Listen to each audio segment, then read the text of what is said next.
Alright guys, we're back. Thank you for waiting, first of all. Just took a quick break to check outside for a package, do a little stretch, I poured a glass of wine, and we are gonna get into the thick of Great Ace Attorney 2 now. Unicorn Overlord, as always, amazing. Absolutely amazing. I will be getting back to that game. We'll basically be playing all afternoon on Monday, so don't miss it. Cheers, Phil, and anybody else partaking in libations this Saturday afternoon. I have to say, after a full week of work and getting some exercise in, it just feels so worth it. To have this glass of wine, so we are enjoying it. Alrighty, so we are gonna move on into Ace Attorney. I don't quite remember what was going on. I know that, we haven't gotten to the courtroom yet, and I believe we're gonna have a face-off, up against Kazuma, now that it's been revealed that Kazuma was the hooded figure, that was the apprentice of Van Zieks. Van Zieks is actually the defendant, which is something I did not see coming. There he is. Did we already converse with him? Yeah. Let's just see what the last couple things said were. Okay.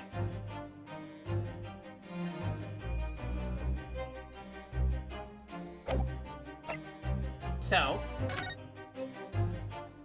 hey Rainbow, how's it going? Happy Saturday.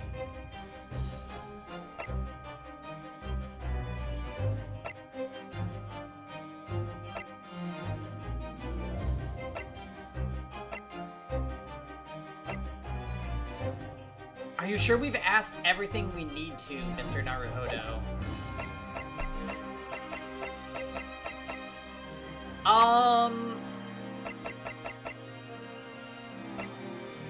Right, and Gregson was the one that was killed, which is crazy.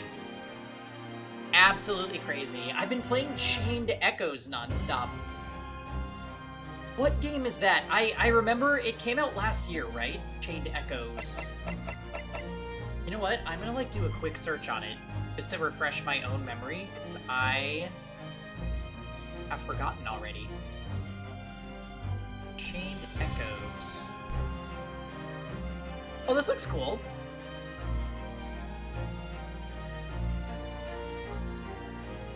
Is it a turn-based RPG, or is it a tactics game?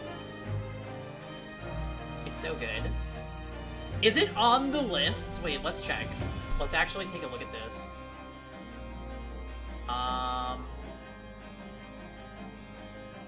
Chained Echoes is indeed on the list.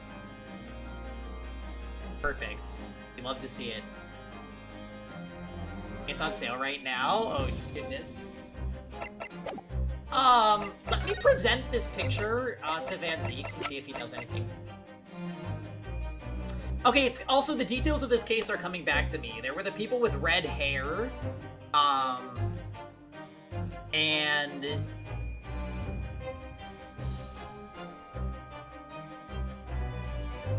right, okay.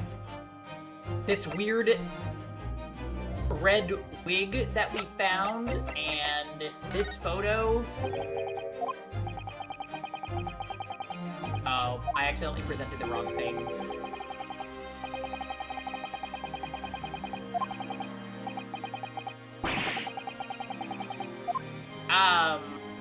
Let me present something else to him. Oh, right, this policeman figure. I forgot about that.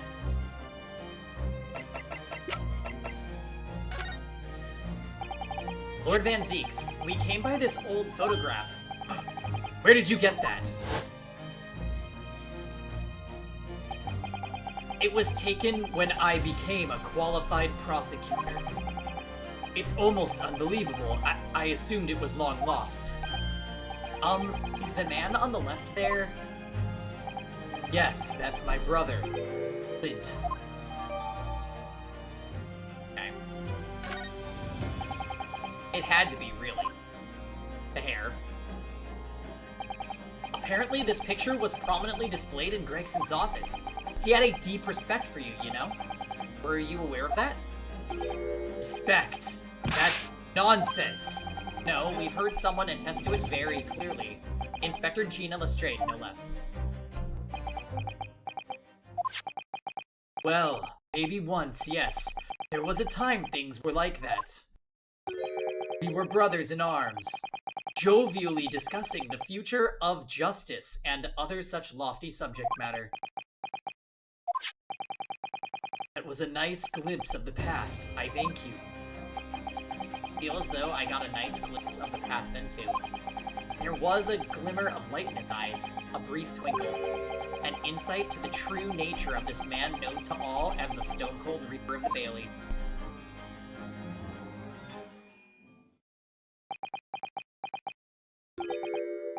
Mr. Naruhodo. Oh! That's the first time he's ever used my actual name. I've lost all confidence in my country's justice system. I don't trust the police, the judiciary, or the lawyers. But there's still one thing I'm willing to believe in. What's that? That which you see in the eyes of another across the courtroom. A simple determination to know the truth. Lord Van Zeeks? Oh, they are so having, like, a wholesome moment. From the very first time we clashed in the Bailey, almost a year ago now, I couldn't deny it, even though I dearly wished I could. Here is a loathsome Negroese who has absolute integrity as a lawyer. And there are only two other men I've known with that same look in their eyes. My brother, Clint, and Genshin Asogi. The man he idolized and the man who betrayed his trust in the most hideous way.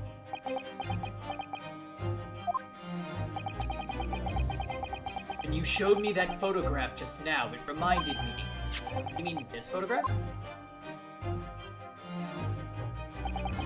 Back then, I was able to laugh. I was free of the shackles of mistrust that plague me now. I looked to the future with hope. Since then, I've protected myself against betrayal by refusing to trust anyone. But at times, the mire into which I've sunk makes it almost impossible to breathe. I'm so sorry. So, Mr. Naruhodo, it feels so weird having him call him by name. I want to believe in that look in your eyes. I need to believe in it. In tomorrow's trial, will you advocate for me?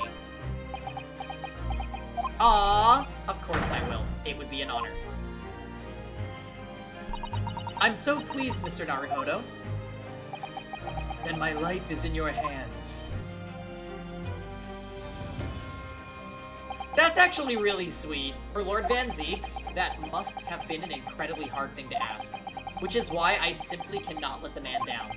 Tomorrow, in the Old Bailey, against my old friend, Kazuma. Alright, I'm getting hype. We are going into the courtroom next, and I am ready. I am ready to point out things about the case that we figured out last time. The lady's husband being in the red-haired cult group, possibly being guilty for, killing Gregson. Yeah. That's the current running theory, so hopefully we can piece it together without too much hassle. There's that old familiar feeling again. Honestly, every time this theme plays, I like this theme a lot. It gets me hyped for the courtroom. The crushing pressure of this historic courthouse. Actually, no. It's a little different today. There's an even more menacing tension in the air. There is a menacing tension in the air here today, isn't there? I suppose. Yes, I think so. It can only be the result of the menacing appearance of the defendant. Little more courtesy, please. Oh my, I do apologize. However, you're certainly not mistaken that this trial is far from ordinary. What do you mean? I'm not privy to the details. However, I understand that no jury has been selected. A trial without a jury? Well, that's just like the trial of the professor 10 years ago. A closed court. Good morning, my dear fellows. Mr. Sholmes. Have you made note of my hair, Mr. Naruhodo? An outright victory for science, you must agree. To be perfectly honest, so much happened yesterday that, well, I completely forgot about your little hair problem. Ha! What to one man is a little hair problem is to another a day of drinking dubious potion after dubious potion. You have no idea how my stomach ails me this morning. Oh dear, how awful for you.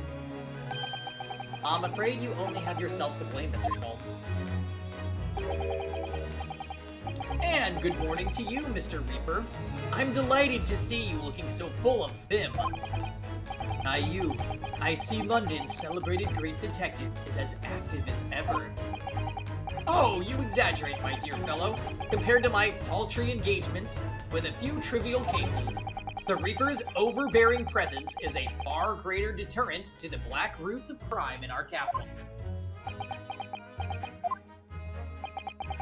So you know what I'm realizing? We never did one of Sholmes' great deductions for this chapter. Maybe it'll happen during, like, the split period between the courts, but dang. There is at least one point on which I would readily commend you. But an honor, and that would be your eye for a good lawyer, sir. Mr. Sholmes? After all, behind this lawyer there is a very great mind. My own. What are you trying to say? I wish only to say that you should be prepared for quite a trial, Mr. Reaper. Steven! Hello! Happy Saturday! Piggy! Yes, how are we doing, Steven?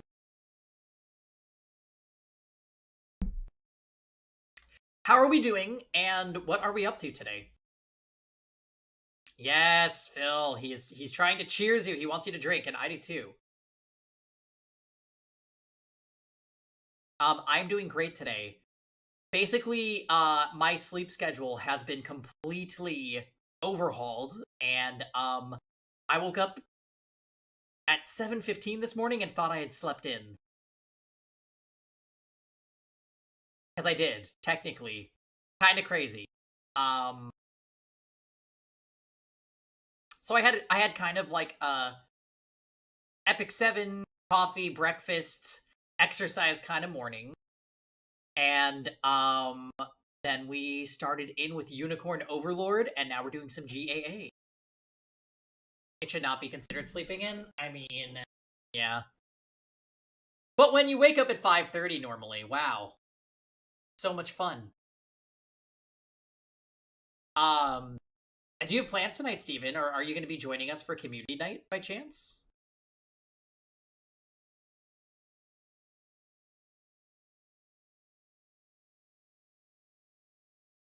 Sorry to barge in. Gina! What's that on her arm? It's a morning band, I suppose. Father? Shouldn't you be at the symposium? I may be able to do some. I have to get up early. Going out of town for a gig tomorrow. But okay. Where are you headed for said gig, if I ask it? Been postponed, so I have some free time. I decided to come along with the police inspector to see our country's up-and-coming student in action. I shall be very interested to see the fruits of your studies over the past year. Ilauna. It's a 4 to 5 and 5. that is rough. Damn.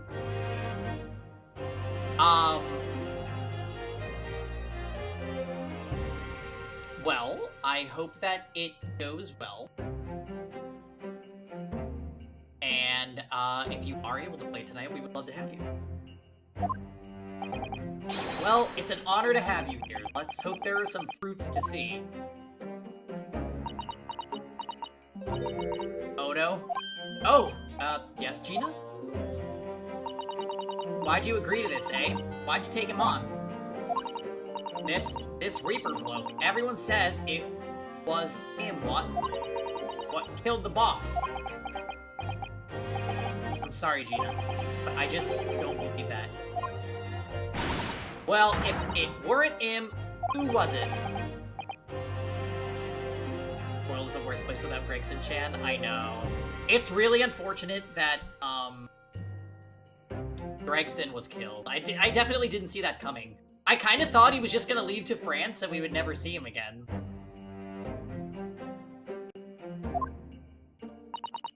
I don't care who calls him what. The Reaper's just a name. He's just a person at the end of the day.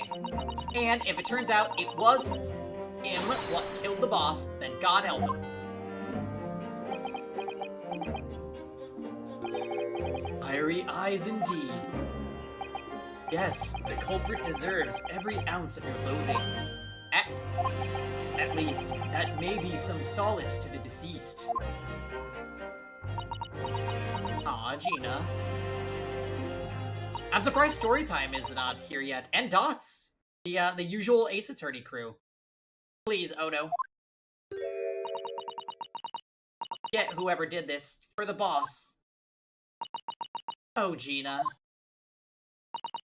I ain't feeling this useless, but there's nothing I can do. So you gotta find out who done this and make the wretch pay. Counsel for the defense and the defendant. Yeah, he's currently playing Apollo Justice. He's having fun. Court will be in session shortly. Make your way into the courtroom at once, please.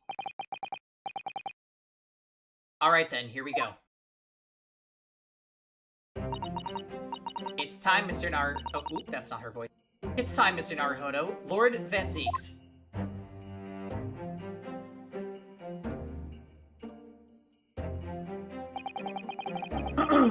One who lost his treasured brother to a mass murderer. One who lost his treasured father in a foreign court of law. And one who lost the man who helped her escape destitution. All that misfortune, all that pain, on course to collide headlong in this trial. It's time to shine a light on all these dark events. And whatever truth is revealed, we're going to have to look it straight in the eye.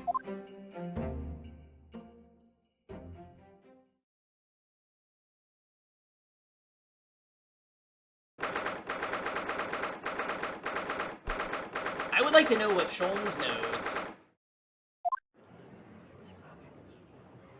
My god, so weird seeing Kazuma there. In the name of Her Majesty the Queen, I hereby declare this court to be in session. We are here to conduct the fair and just trial of the defendant, Baron Van Zeeks. I do like his prosecutor outfit, yeah. Counsels for the defense and prosecution, are you ready to begin? Defense is ready, my lord. Prosecution is more than ready. Oh, Kazuma-sama. I've been wishing to see you in court again for so long, it feels... But I never pictured it happening like this. I never thought I'd be facing you behind the prosecution's bench. I know, right? He's kinda built. The so-called Reaper of the Bailey has been a scourge like no other, undermining Her Majesty's justice system. Today, we must uncover the truth behind this scourge. In other words, this trial is going to be a lot more far-reaching than Inspector Gregson's. Oh, E-tier. Welcome. Is there a problem? Can I help you with something?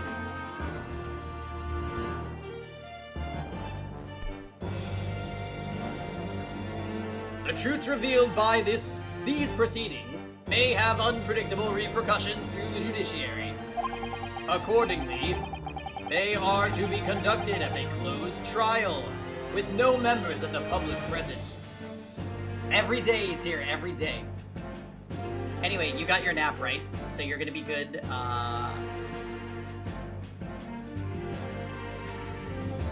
For the Among Us tonight. Yeah, she has a falafel emote. It's quite strange.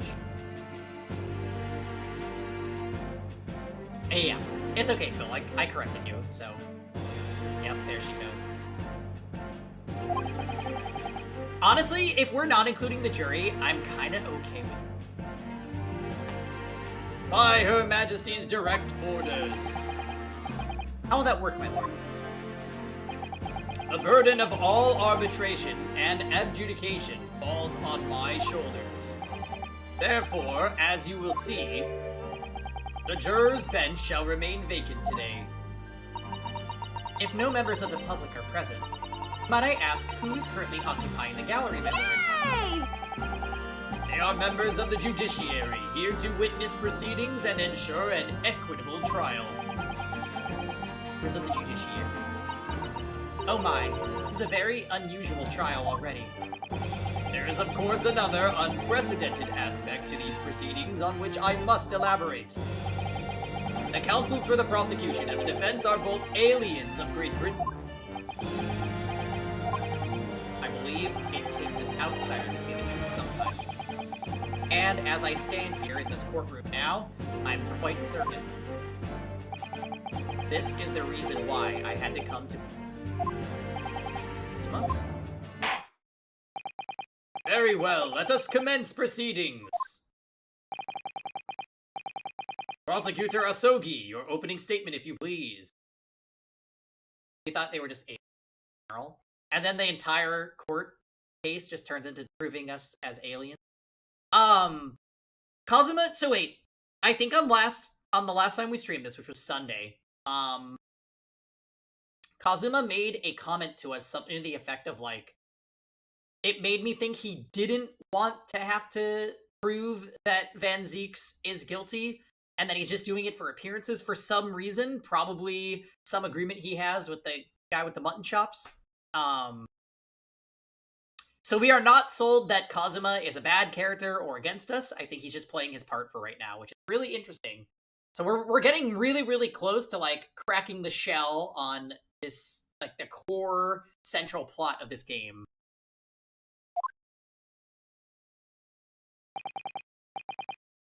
Certainly, my lord. The incident took place on 1st November at just after 5 o'clock in the afternoon. The location was a building of flats on Fresno Street on the outskirts of the city. The victim's body was discovered there in an old single-room rental property. Yes, Inspector Tobias Gregson, a name known very well indeed to this court. Not least for his miraculous resolution of one of this country's grimmest cases 10 years ago. The Professor case. So it was Gregson that figured out who the betrayer was. Interesting.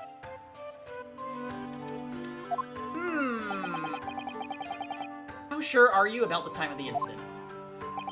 Several witnesses on the street outside heard the gunshot, and all have reported the same time. Yes, that's what Gina told us too. There were a number of witnesses. I have a plan of the room. The victim was found curled up in one corner. It's believed that he was shot from the front at point-blank range and died instantly. How has the range been determined? There were scorch marks around the entry of the room. Such marks are caused by the gunpowder used to fire the bullet. but powder hot enough to leave scorch marks is only ejected a few inches beyond the end of the barrel. In other words, it only happens when the target is at point-blank range. I'm so excited! Story time! You made it! Hello, hello. We are into the court section of Chapter 4, and I'm also very excited.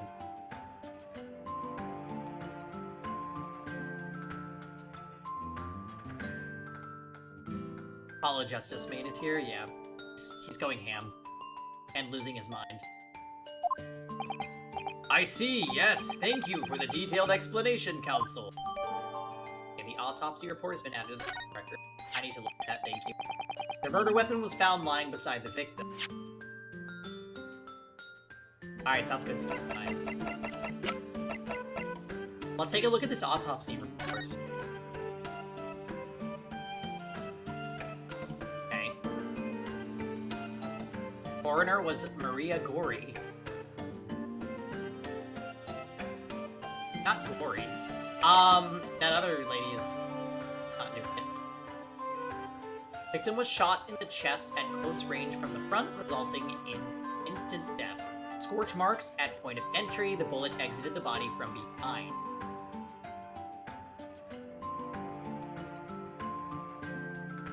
The caliber of the gun used matches that of standard issue firearms. So, okay, in these reports that the game gives us, these extra little lines always come into play.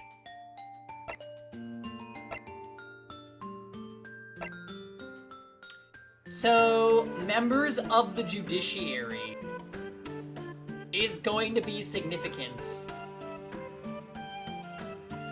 Okay. Okay. Okay. And have you managed to ascertain the owner of the firearm? No, my lord. Not conclusively.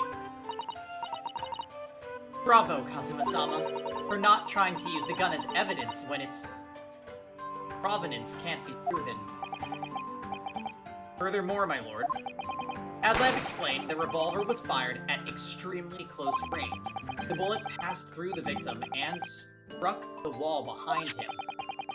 There is a candelabrum mounted on the wall, and the tip of one of the candles in it was found to have been blown off by the projectile. We noticed that too, didn't we? Yes, that's right. Thank you for the thorough report, Counsel. The setting of the crime is clear to me. You will submit the plan of the crime scene as evidence, please. As you wish, member.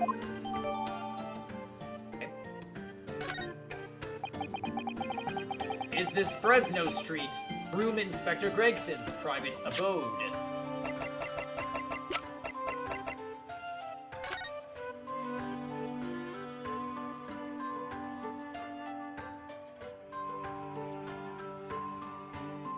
Okay.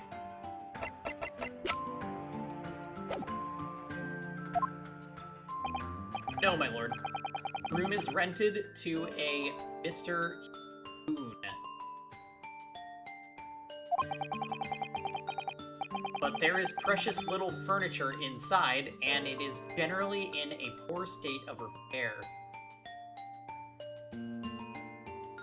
Dots is here! Hello, Dots. Happy Saturday.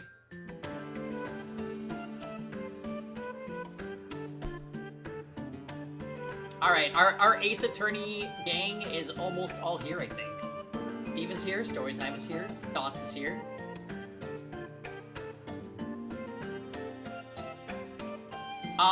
Yeah, well, we have to be sipping wine, since usually Van Zeeks is doing so, and we are just doing it for him.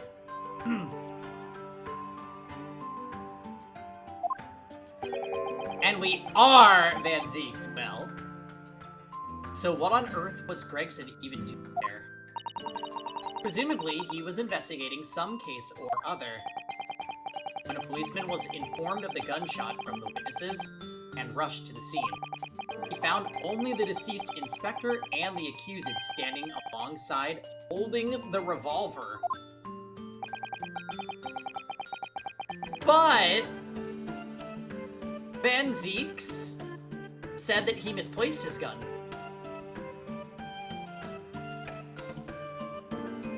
So why would he be holding a gun that's not his? The attending officer arrested the accused on spot. So, the details of the case are clear. In that case, the prosecution would like to call its first witness. A name, please, counsel. Naturally, the accused himself. Lord Van Zeeks? As a prosecutor, he believes in the oath of office he's taken and will be compelled to tell the truth. Very well, let the defendant take the witness stand.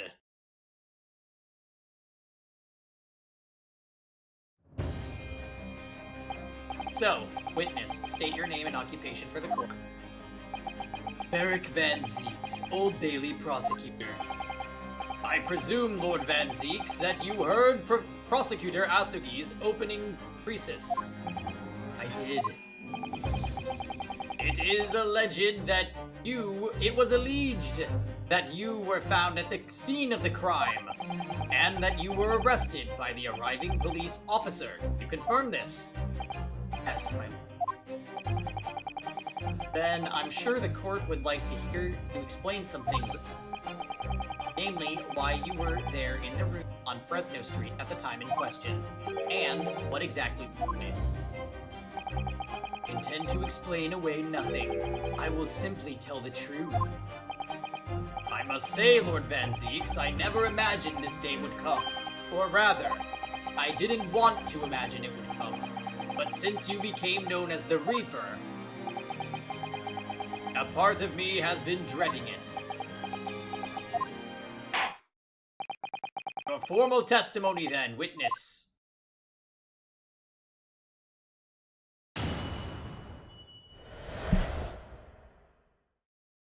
Facts of the incident. I was investigating Gregson, and my inquiries had led me to that address. When I first entered the room that day, it was dark inside and I saw no one. A moment later, I heard the gunshot. I spun around and saw the revolver on the floor. Just as I picked the firearm up to examine it, the door flew open and I heard a man scream.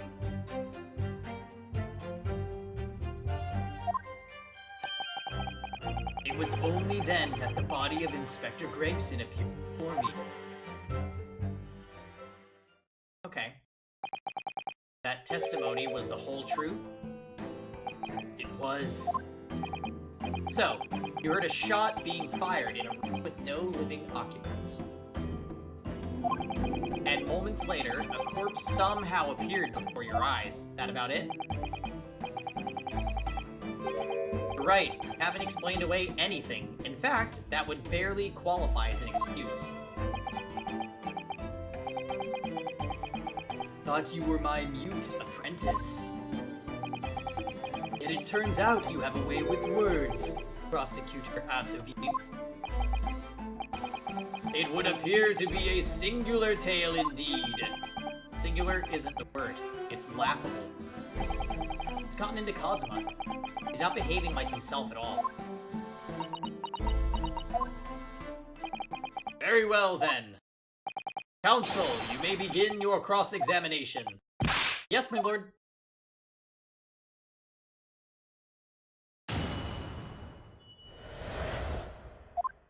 I was investigating Gregson, and my inquiries had led me to that address.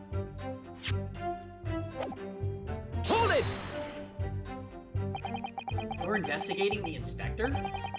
What on earth for? I'm not at liberty to say. Sorry? I'd identified a distinct possibility that Gregson was involved in a case I was investigating. Regrettably, though, he was killed before I could secure the proof I needed. Okay, it's gotta have something to do with the redheads. Is the court to understand, then, that on the day in question, you followed the victim to the scene? No, I was privy to his movements in advance. How? I stole into his office in the yard and consulted his diary. The address on Fresno Street was noted in the 5 p.m. entry. Legally entered the man's office. Japan, that alone constitutes a very serious offense. As it does in Great Britain, I assure you. Is that not the case, Lord Van Zeeks? Was aware of the possible consequences. So, in summary, you were investigating the victim, and yet you refused to tell the court why. I didn't realize British prosecutors enjoyed such freedom to choose what to divulge under oath. Ugh, why did I ever think I could defend this man? When I first entered that day, it was dark inside, and I saw him. Hold it! Had you ever been to the address before? No, never. I only learned of the place as a result of my investigations into Gregson's activities. There was no light inside when I entered, so it was all but impossible to make out anything.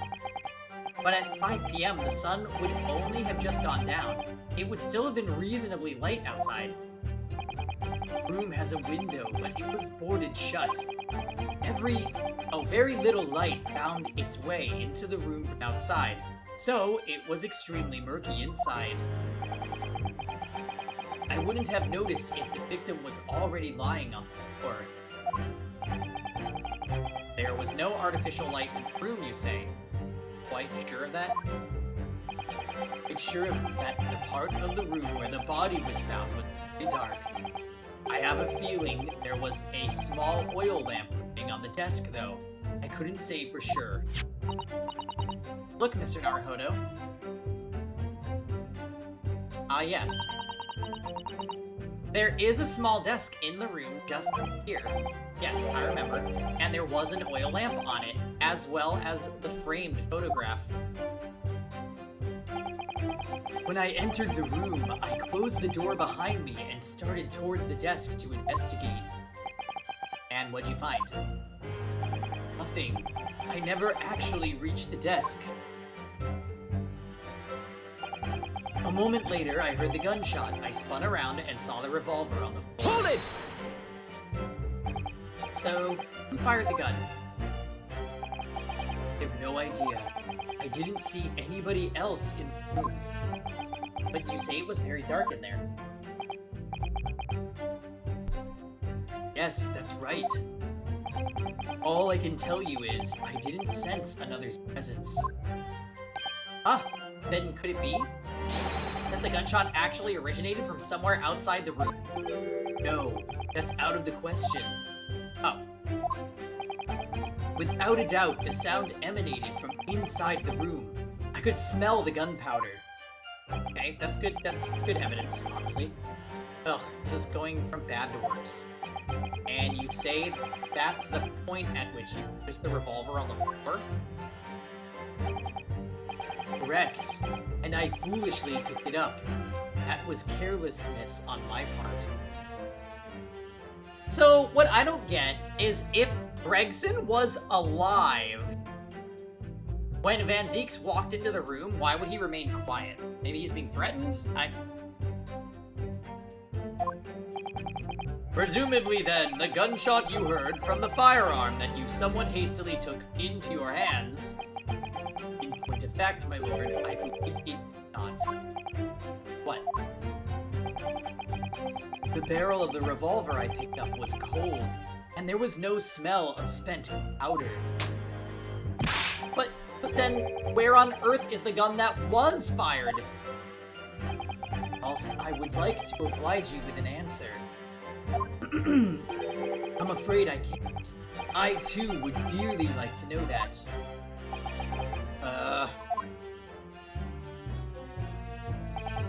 Just as I picked the firearm up to examine it, the door flew open and I heard a man scream.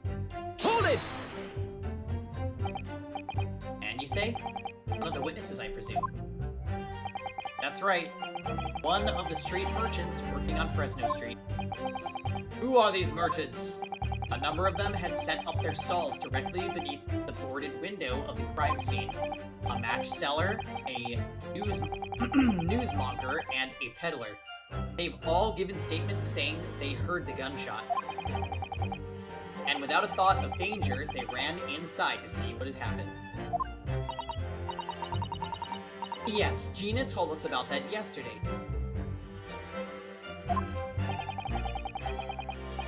They burst through the door with some force, it would seem. They did, and almost gave me a heart attack in the process. But you're supposed to be the first man to come in immediately noticed the revolver in my hand, fled. A policeman patrolling on Fresno Street heard the commotion and was able to arrest the accused shortly after the incident occurred. Anyway, the man's scream drew my attention in that direction. It was only then that the body of Inspector Gregson appeared for me. Hold it! I don't know about that handsome man's hair. Yeah, it's like an elevated bowl cut. Unless if you're talking about Van Zeek's jam. Are you talking about the witness, or... Oh, you mean the new guy? Yeah. Well, technically, he was in the first chapter of the first game. And then he died in the second chapter of the first game. Only to later be revealed in the second game that he didn't die. He's our boyfriend. They were definitely together. Oh, dear. I know. Pretend died. On a ship. What do you mean by that? In what way did the body appear? I honestly can't explain it, but it's the truth. As far as I was concerned, the body hadn't been there until that point. Then suddenly, did you perhaps hear the sound of the victim falling to the ground just beforehand? That moment, what I heard was the sound of the door flying open and the scream of the man came inside first. Nothing more. Interesting. So, how is that possible? Maybe they covered up the noise by making the guy scream? Does that mean the first witness was a plant? I see. After the man fled, I examined the body. I was stunned to find that it was Gregson. Most curious circumstances indeed. How the inspector was killed, or how his body seemed to appear out of nowhere. You've got to feel bad for Nikolina Pavlova and all that stuff. Awesome. She was a funny character.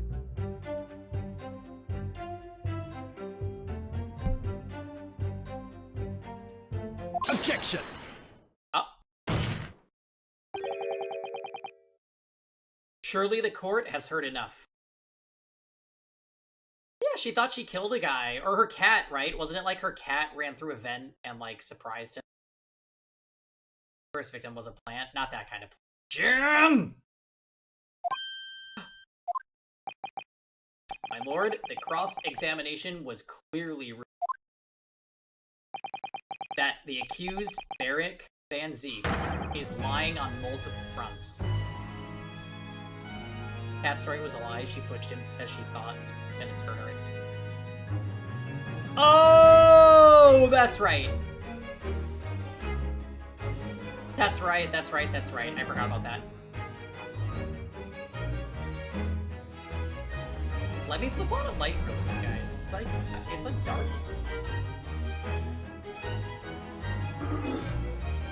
That's not even really gonna help all that much, I don't think, but here we are.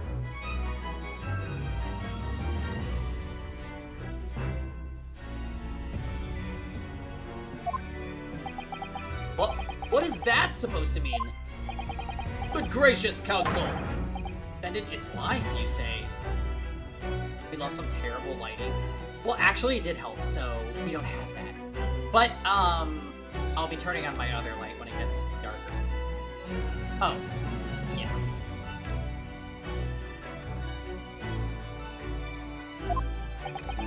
his testimony just now. He claims that he failed to notice the victim's body because the room was dark. Ryoji? The vent? I was like, wait, Ryoji was from P3. I'm like, what would I even have added? Could be the vent. His body could have been vented in. I was thinking about that. Maybe. Somehow. We don't know the details. And these cases do run wild, so we'll have to see. It's correct. No, that's impossible. Well, you're on to something, Jam. As proven by this candelabrum. How does that prove anything? If you examine the tip of the long candle, you can see it has been blown off by a powerful impact. One would assume that the projectile from the firearm passed through the victim and struck the candle. Burgers for dinner from where? That sounds amazing. Coincidence that Amazing just signed on when I said that? I think not.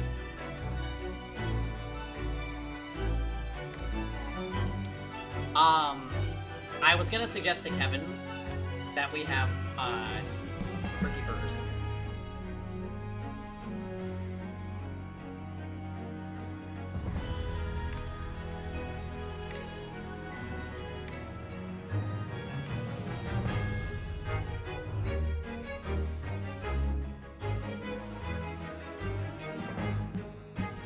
Maybe Wendy's? I find that Wendy's is not worth it. It's just not worth it. Maybe I'm not ordering the right things, but the hamburgers just taste like whatever. McDonald's has an apple pie McFlurry. Okay, that sounds really good. That reminds me of, there's this place in Long Beach that closed. They used to make pie milkshakes. So they would literally, like, blend a piece of pie with ice cream and give it to you in shake form. You could get, like, apple pie or, I got chocolate cream pie. Holy shit. Yeah. So freaking good. Sadly, the place closed, and I think that restaurant might be gone for good.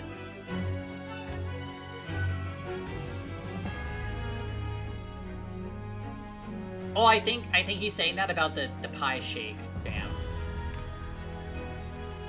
Oh! Ooh, he's so sassy, Tom.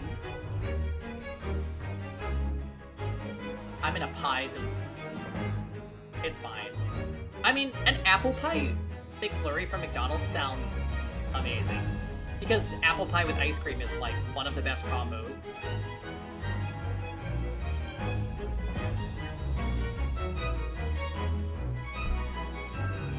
Just because your king is our king doesn't respect us. Wow, wait, what is this? What is this UK versus Canada going on in the chat right now? I need some popcorn. A filet-o-fish? That's not a burger though, Jam. You have to get a burger. I want a burger. I actually really want a burger. The vent? I would kill for a burger. Isn't that sad? Like, I feel like my main go-to eat out food is hamburger. Why? It's so simple, but it's so good.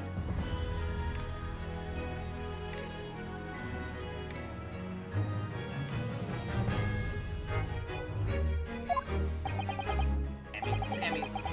Problem comes when you consider the other two candles, which are clearly of different length. Yep, I noticed that. Yes, I can see that only the candle that appears to have been struck by the bullet is long. Onion rings and hamburgers. I'll just get in the food coma right now. The filet-o-fish that never arrived. I remember that from years ago. You're trying to be frugal. Yeah, let's not and say we did, Diamond.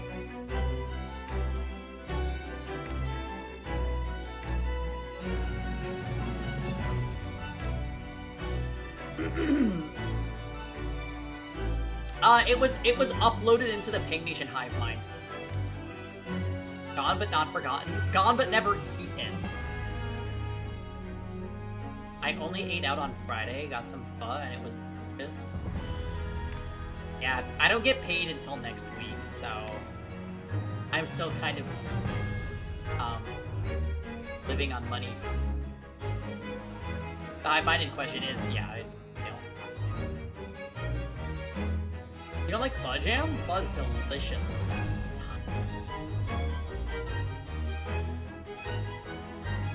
Pho show. Travel soundtrack is so good, you're very right sometimes.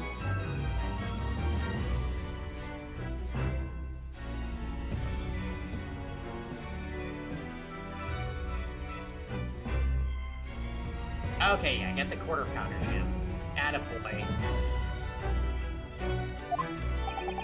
We could reasonably expect someone to have lit all 3 candles together, which begs the question of why only one has ended up longer than the others. That must be because that particular candle was extinguished when the others were still burning. Ah! That's right. When the candle was hit by the bullet, it obviously went out. Prices went through the roof? Yeah. I think I told you, the last time we got Wendy's for like 2, it cost, I think, $40 something. And I was like, we got 2 burger meals and 2 Frosties. How much is a double-double at In-N-Out? I couldn't tell you.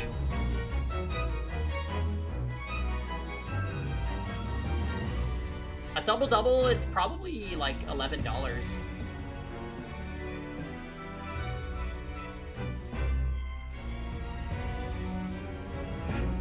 Aren't Wendy's doing that stupid surge pricing shenanigan? I think they canceled it. They got like backlash, and Wendy like said on their social media, LOLJK.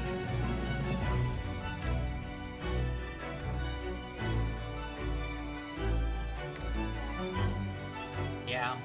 If they're raising prices exponentially, why isn't your salary going up exponentially?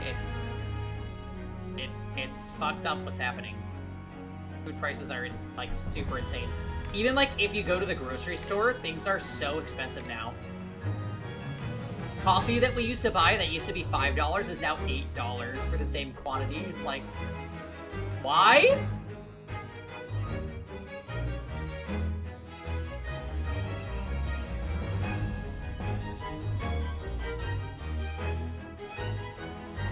The other 2 candles would still have been burning, so the fact is, the victim's body would have been illuminated by the light still thrown by the candelabrum. And the accused's claim that he couldn't see the body clearly contradicts those facts. And now, to the next line. Imagine your dead ex-boyfriend coming back to life to argue with you in front of an audience. Nightmare fuel. There's more? The accused also claims never to have witnessed the scene of the crime before.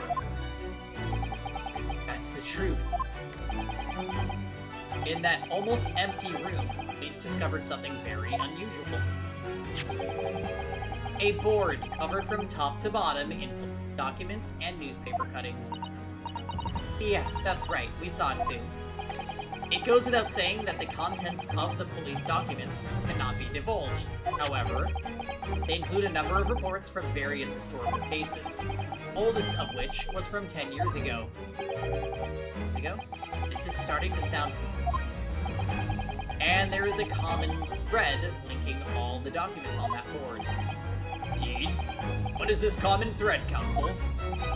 They all relate to cases prosecuted in court by Merrick Van Zeeks. All of them? And furthermore, all those cases are ones in which the defendant was acquitted. Good lord! Interestingly, none of those defendants are alive today, because all of them have been sent to their graves by the Reaper. Ah! Well, that just means that whoever has been killing people, like the real Reaper, was in that room. You're cozy in bed, being a potato while you do this. Nice. Sounds good, Steven.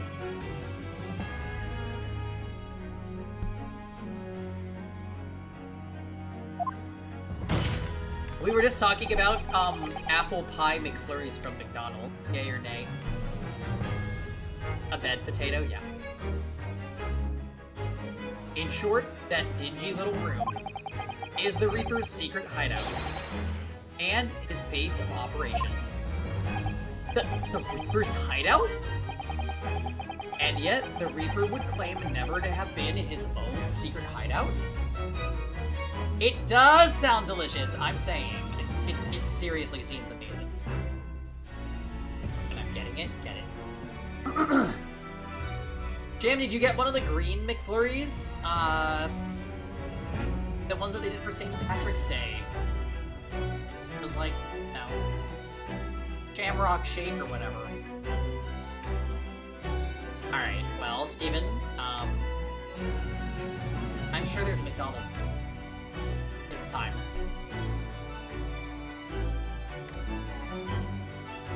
You're getting 2 and putting 1 in the freezer? On the non-bottom friend sham. Oh. Oh. No one would believe that. No, the truth is, we've been looking at this backwards. Shamrock, no I didn't, but I did try the creme egg one and it was average. I don't even think we had that here. Backwards! Explain, Counsel! Inspector Gregson was investigating the identity of the Reaper. Cadbury cream egg. Oh. Yeah, I still don't think we had that.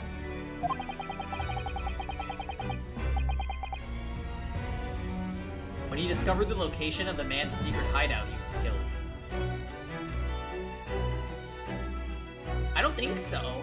Well, I've never heard of it, and I also do not really go to McDonald's ever. So, possible that I just miss it. Cadbury is British? Well, no, we have Cadbury eggs down here. We have Cadbury cream eggs, but I've never heard of one being in McFlurry form. I also don't think I would want that. Cadbury cream eggs are kind of gross. They're like the sweetest thing you could possibly eat. Blech. As I'm sure everyone can imagine by the Reaper's hand. What?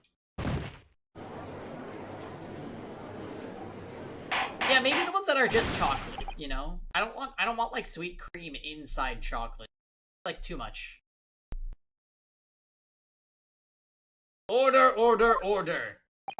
Very well, I hereby state the current opinion of the court. Eric Van Zeeks is an outstanding prosecutor who has rendered great service to his country.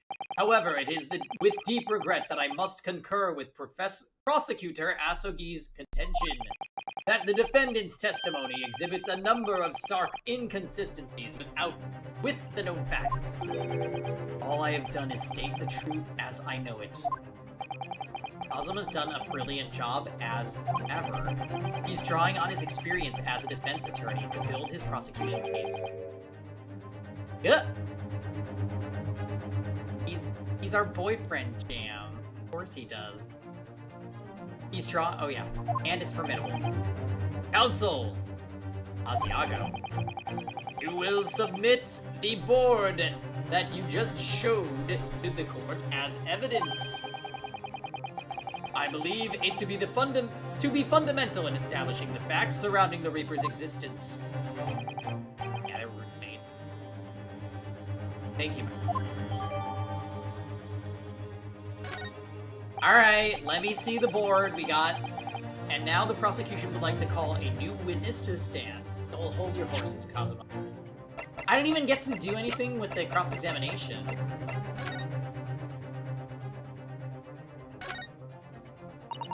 There are details of a whole raft of cases dating back years on here, aren't there? This paper from 10 years ago is browning with age. Look. Out of interest, the most recent thing appears to be this newspaper cutting here. Oh, it's the same Red-Headed League advertisement that Mr. Sholmes had picked out. And do you remember, there was a red hair piece in the scene too. Is Inspector Gregson an exponent of the Red-Headed League then?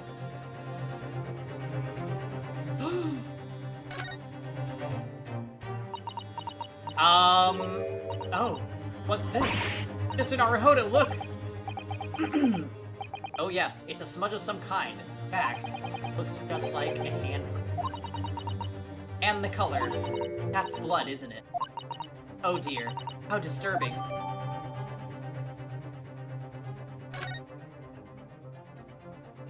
I thought it was a paw print at first, and I was like, they knocked it.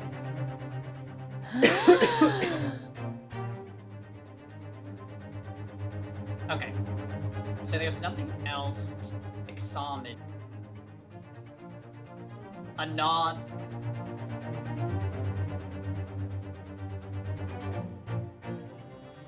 What were they saying on Survivor last night?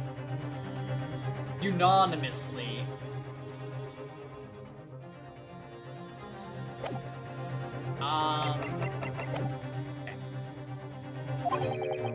Witnesses who saw events unfold on the day in question.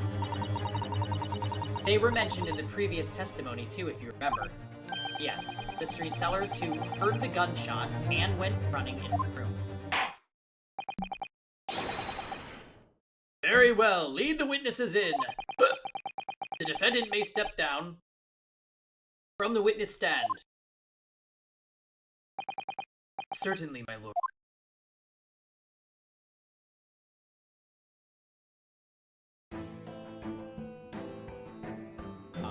Oh. Not him! Wasn't he a part of one of the other trials? Are we drinking already? Yes. In a word, yes. We missed him. I don't even remember what case he was a part of. Yes, I do. He was the driver. He was the driver in the third case. Yeah, we did not miss him. Yeah. So, witnesses, state your names and occupations for the court. Okay, this guy... Is that his lip? What is that? Names? We don't use names. Far too fancy for the likes of us.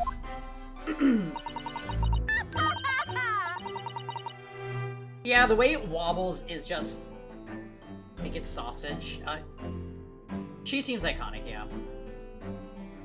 We're just free and easy. Sell what we like, live where we want to live. I give them all a vacant stare as they walk down Fresno, and I spin a few words into a verse for them. Would I be right in assuming that all three of you make your living by selling wares on the street? Ew, it is his lip. Everyone calls me Gossip. I sell jaunty little tidbits to passers-by, you know. Jaunty little tidbits. Got an absolute smasher for you, sir. Right up your ginnel it is. 6 pence is the price, and not a penny less. Black market lip filler. Wait, you're actually trying to sell it to me now? Oh, come on, sir. Don't tell me you're not interested. Try the man. Give him the money and see what it is. Pay the man, counsel. Wait, what the fuck? Alright. Expensive. Don't regret it, sir. Now you got listening ears on. Just between us, a young couple on Slate Street have just had twins.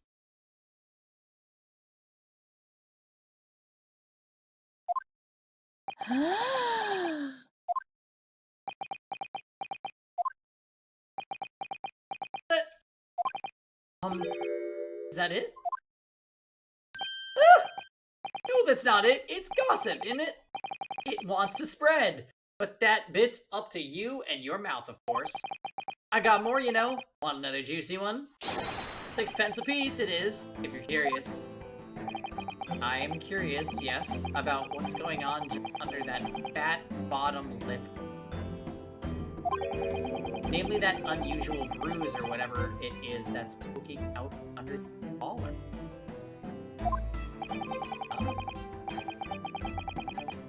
What about the next witnesses then? What name do you go by and what do you sell? Me, I'm Venus. That's what everyone calls me. Funny, innit? I sell these lovely little fireworks to all the local school kids. McFlurry Talk inspired you to get an ice cream sandwich. That sounds dumb.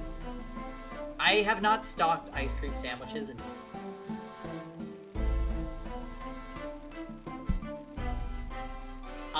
she's definitely unhinged. 6 pence a pop. What do you say? You weren't exaggerating with little. Do they actually sell? Oh yeah. The second years can't get enough of my Venus firecrackers. Especially when I tell them that if they get 100, they could blow up the school. Not the most savory of ideas, young lady. Boom. What'd you say then, eh? Wanna part with 6 pence for a pop? Wait, what? You want me to buy one? Boom. Tell you what, I'll let you in on a little secret. If you get 100 of them, you could blow up the whole courtroom. Try the woman. Give her the money and see if she's right. Pay the woman council. Alright, I'll buy one. Lovely stuff. Right then, this is something a bit extra just for you. The Venus special, only 600 pence. 600? It's 100 of my regular fireworks. Nothing little about that, is there? And there'd be nothing little about the punishment if I blew up the Old Bailey either.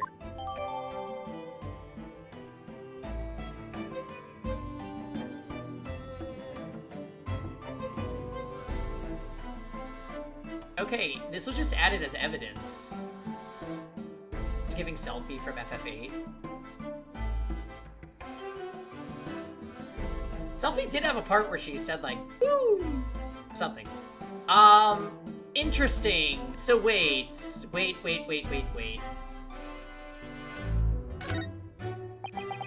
And the last witness. What name do you go by and what do you sell? Let me take 3 of those in preparation of Retro's bad beat. Rosen!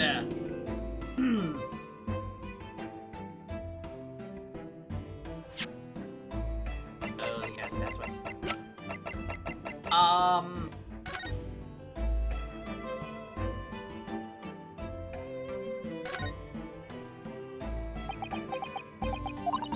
Have you had an idea, Mr. Naruhodo? You're staring at the end of the string of fireworks. Sorry, it's just that the Venus special.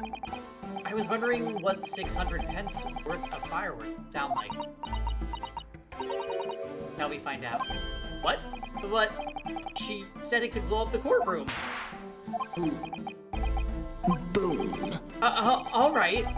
That was a fairly sizable bang. My ears are still ringing, Mr. Naruhodo. It sounded almost exactly like... Yes! Okay, so it goes off like a gunshot. Boom. Interesting.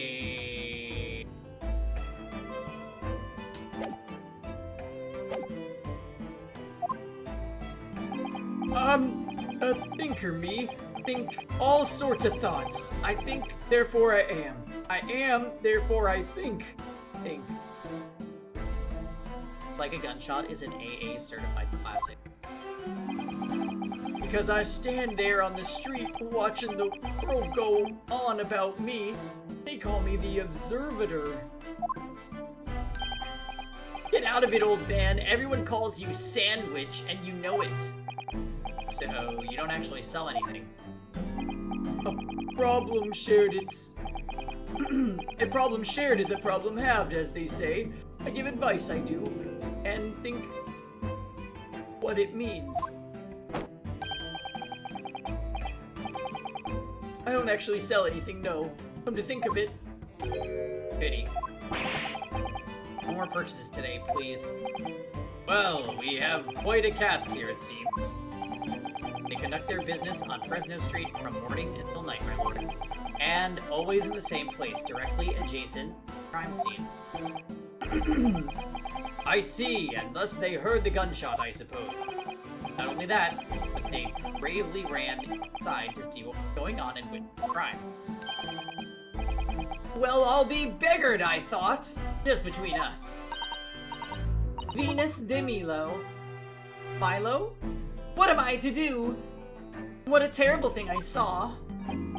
What I think is, if all what we see is light and shadow playing with our eyes, is any of it real? You can fix Venus. Alright, good. I was waiting for another person to come along that you need to fix story. Very well. The court will hear the formal testimony of these three witnesses now. Hey, Kuroi, happy Saturday. What's up? You will describe in detail what you witnessed and heard at the time of the incident.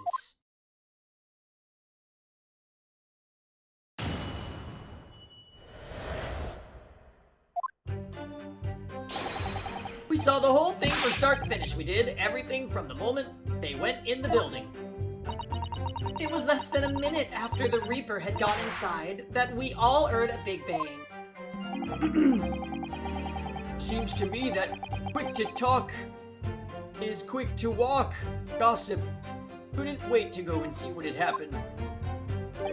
I ran into the room and there he was, the Reaper, gun in hand, standing over the dead body. I was scared half to death me, so I ran off to find a copper. Okay, she is definitely so sus and probably was either bribed or an accomplice in the case. If these witnesses were there the whole day and saw everything, who did they see going inside the building? Only the victim, Inspector Gregson, and the accused, Barrick Van Zee. I've seen pictures of that Reaper in the paper. I know what he looks like. And just between us, folk love stories like this. I've made myself a tidy sum already. But wait, the room was just one of several flats in the building. Someone from another flat could have done it. All those flats on Fresno Street are unoccupied. Of course they are. They're small, damp, dirty, and expensive to boot. The room in which the inspector was found is the only property in the building that's currently leased. And we know the leaseholder's name, don't we? It's Hugh Boone. The testimony the court has just heard would appear to leave little room for doubt. It's becoming increasingly difficult to see how anyone other than the defendant could have committed the crime. No. Thank you for your candor, my lord. Defense! Counsel for the defense, you may proceed to cross-examine the witness. Yes, my lord. In a closed courtroom like this, without a jury, the judge is the only person whose opinion matters. I have to break down this testimony. Somehow. Alright, please get gossip off my screen. So the whole thing from start to finish, we did everything from the moment they went into the building. Hold it! Yeah, Venus's opinion matters too. When you say they, who do you mean exactly? Inspector Gregson and the defendant, Lord Van Zee. I suppose so. The likes of us don't know the names of the high and mighty, but I'll tell you one thing. It was the old Reaper that went in last, that's for sure and certain. Just behind Inspector Gregson, did they arrive at the same time as each other? No, not at all. The first fella must have gone inside a good 15 minutes before we heard that gunshot. stop touching it. Victim arrived 15 minutes before. Are you sure about that? Am I sure? Am I sure? Does it seem likely that I'd have forgotten a fella with bright red hair like that, does it? Yeah. His hair really were red, weren't it? Redder than my flamin' fireworks, even. So, she looks like Little Red Riding Hood in the case about a criminal organization where everybody has red hair. It's kind of funny.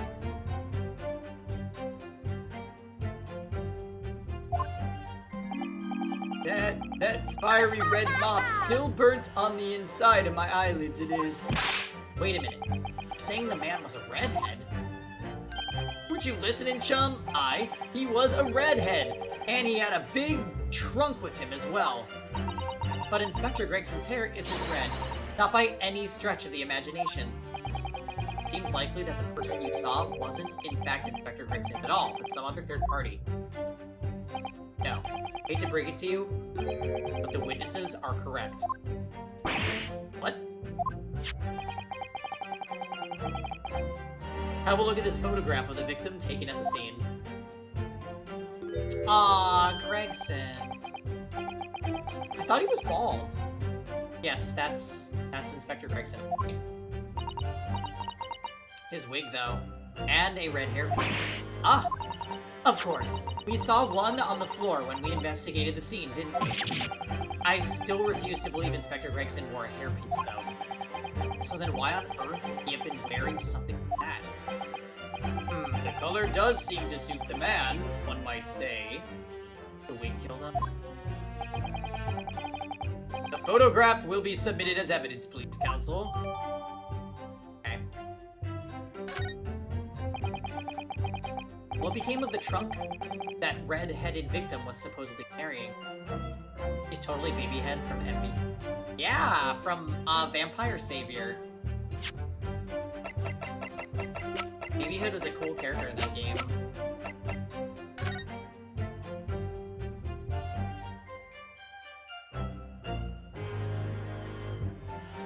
So, this to me looks like somebody threw the wig on top of him.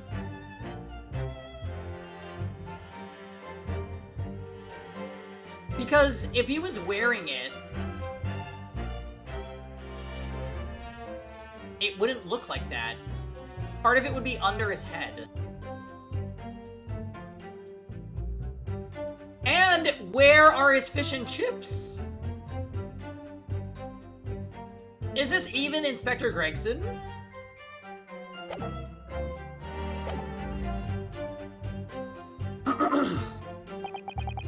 I was informed that no trunk was found at the scene, so it just disappeared. What, do you expect us to have been watching the building every second, do you? We definitely saw him in the dock going in, though. No question about that. He was murdered for his endless fries. Maybe that was the motive for the crime. Somebody wanted the endless fish and chips. I mean, as we get hungrier, that's sounding more and more like something that could have happened. I want to. Oh my god, I want hamburgers and ice cream.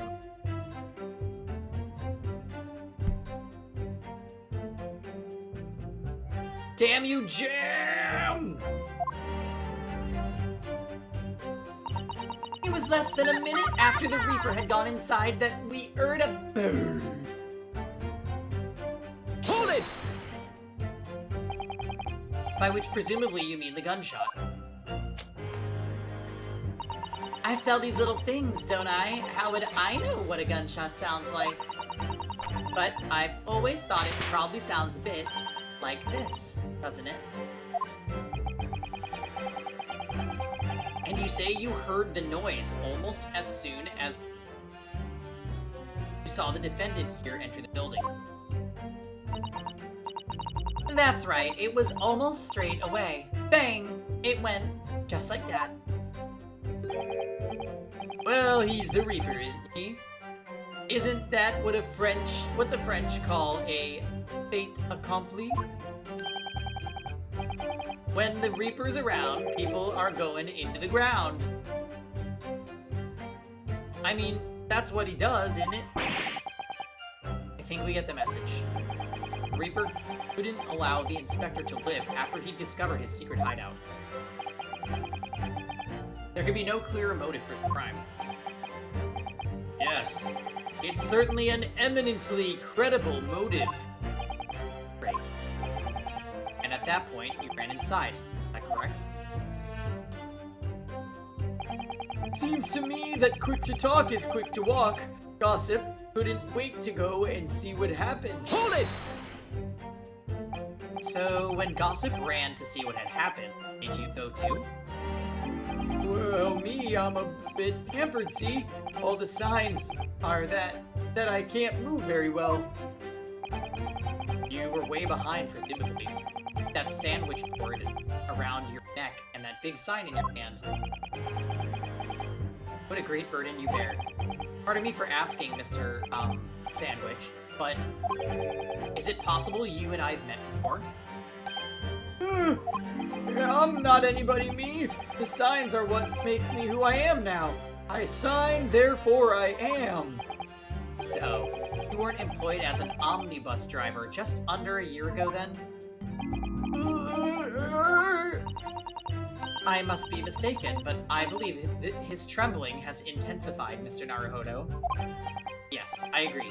He's clearly been through a lot. Burn down King Henry Street, and the Black Widower's Arms is just there. Oh dear, you made him hide behind his sign. Life is full of surprises. I ran into the room and there he was, the Reaper, gun in hand, standing over the dead body. So then, you were the first person to arrive on the scene, is that right? That I was! Kicked the door open like a professional I did, and yelled out, "What's going on here?" Lord Van Zeeks claims all he heard was a man scream, though. And is it dark inside the room? No, not dark at all. There were candles burning on the wall. Ooh. Really? And there was a fella collapsed on the floor. So, I'm already getting the vibe, like, this could be like Danganronpa Another 2, Case 3, where there might have been a barrier on this part of the room. That would make it dark for Van Zeeks, who just walked up to the table, and if they removed the barrier, then the body would appear, right? And it would reveal burning candles.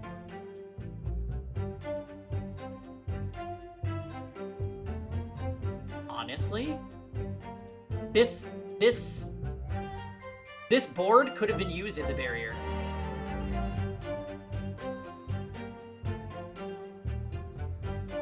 And that would explain the bloody handprint on the back, because they had to move it over here. How do you like them apples?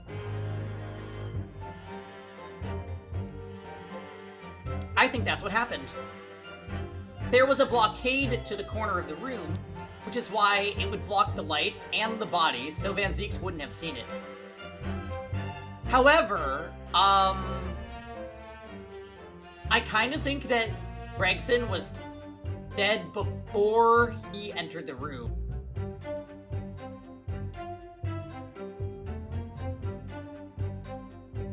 Hard to say with that part. But I think using this as like a partition is highly likely.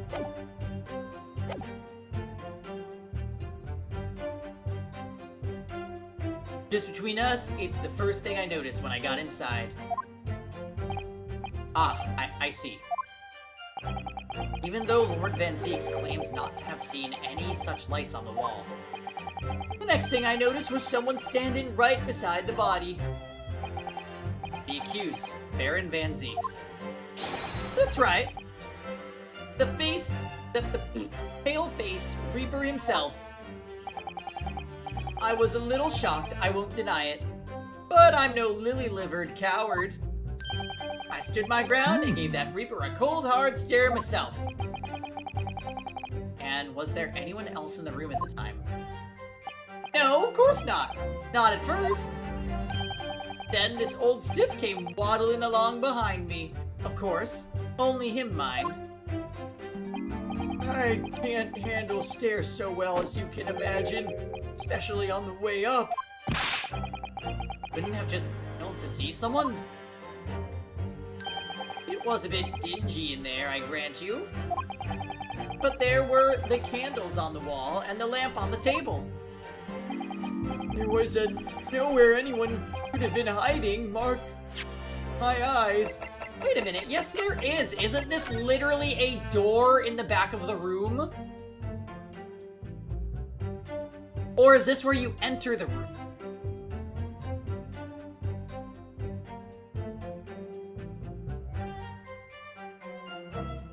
I just think when we entered and observed the room, it was from this perspective. So I feel like this is where you enter, and this is another door? Where does this door go? Or am I just wrong and this is the entry point?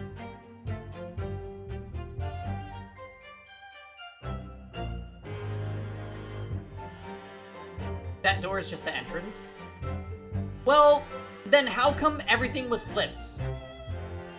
Because when we examined the room, the table was on the left, and the spot where we found Gregson was on the right. Okay, so the characters entered, walked to the back of the room, and then just faced the room from that perspective. Okie dokie.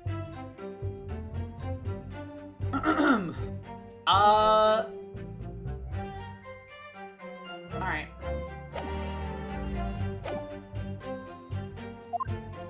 Ugh. I was scared half to death, me, so I ran off to find a copper. Hold it! So you didn't run into the room with your friends? I'm not that sort of girl. Sorry. I'm a timid little thing, me. I was too scared to go in there. Ah, right. I see. Old Lippy and the witch ran... The witch, her sandwich, ran in there, and then I heard a sort of old lady scream. Well, that wasn't me, I swear. If I were a gentleman, I'd stake my honor on it. I wondered what on earth was going on. Which is when you went to find a policeman? Or is this the only testimony we... And I ran into a copper as soon as I turned the corner. So I brought him straight back to the place. Didn't I do well, eh? Just between us, that copper's eyes nearly popped out of his head when he saw the Reaper. I never felt more uncomfortable in all my life. And the defendant was arrested on the spot, I believe. Considering the catalog of killings the Reaper had carried out, it was a particularly inauspicious end.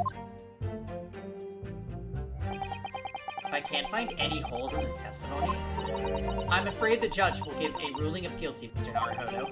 Truth is, though, their combined testimonies are fairly damning. Unfortunately, there don't seem to be any obvious problems with the statements, do there? Still, if Lord Van Zeeks really is innocent, I'm almost certain that we'll find something in there that doesn't quite add up. You don't think that one of these three could be the true culprit, do you? I don't know. But what I do know is that there's more to this case that has yet to be brought to light. Okay, so we have to find the one to disagree with. I feel like the line where he said there was nowhere to hide could potentially be a thing.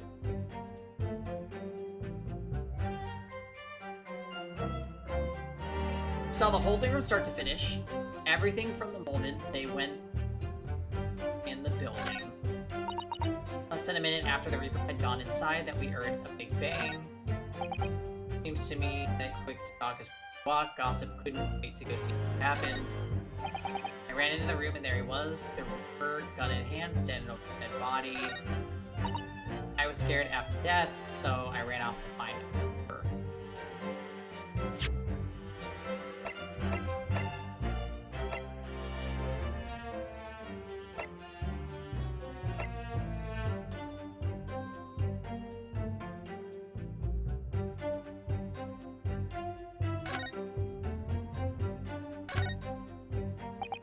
So this is the type of revolver that's standard issue for members of the judiciary, then. Yes, and when I asked about whether records are kept about who they're issued to, I was told that for the past 5 years, they've been engraved with a unique serial number. Oh, but as far as I can tell, there's nothing like that on this gun. Which tells us that it must have been issued longer ago than that.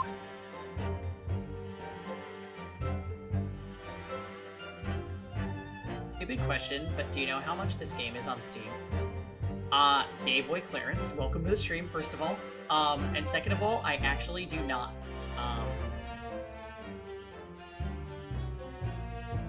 We could probably Google it and find out in like 2 seconds, so let's just...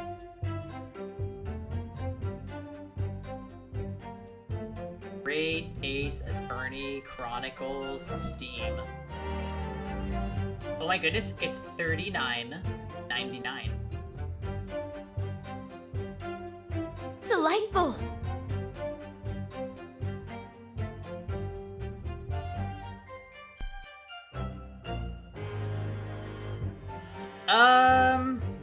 Oh my goodness. It goes on sale somewhat regularly, yep. So there you go. I'm scared.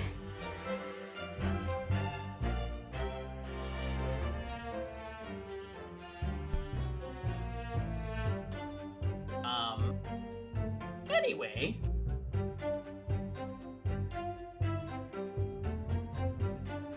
So it was issued more than 5 years ago. When is that photo from?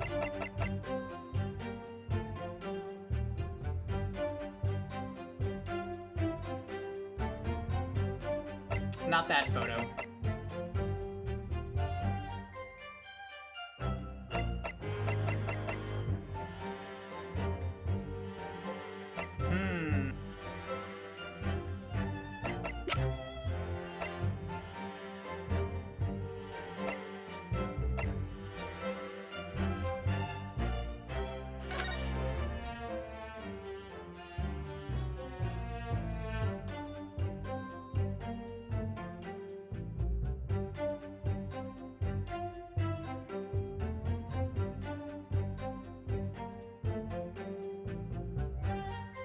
Blind person on the morning of 31st.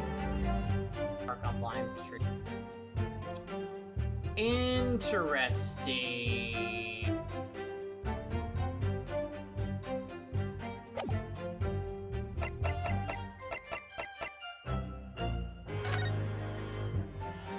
Oh, so I can't actually, examine that. Did we examine this little guy? We did. Okay, we don't really know what's going on with him.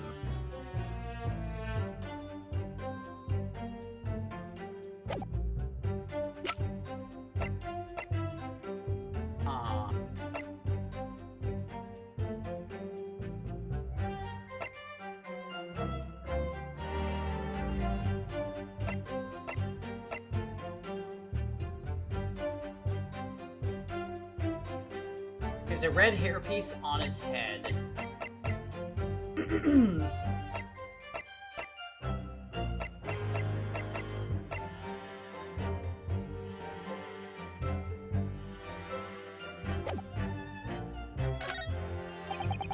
Ran into the room, and there he was, the Reaper, gun in hand, standing dead body.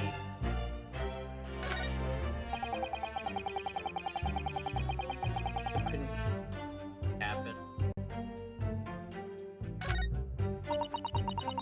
Less than a minute after the Reaper had gone inside that we heard a big bang.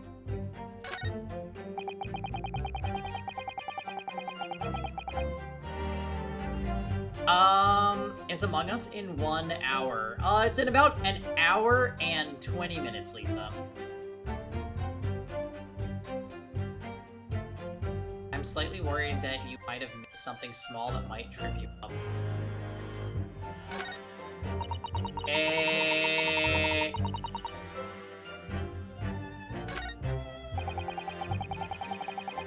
To me, that quick to talk is quick to walk. Gossip couldn't wait to go and let it happen.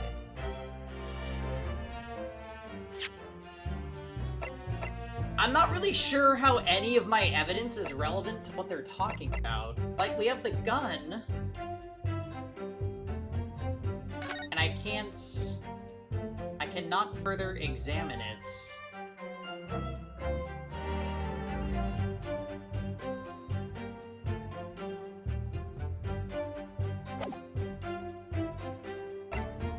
There's the picture, which isn't related to anything.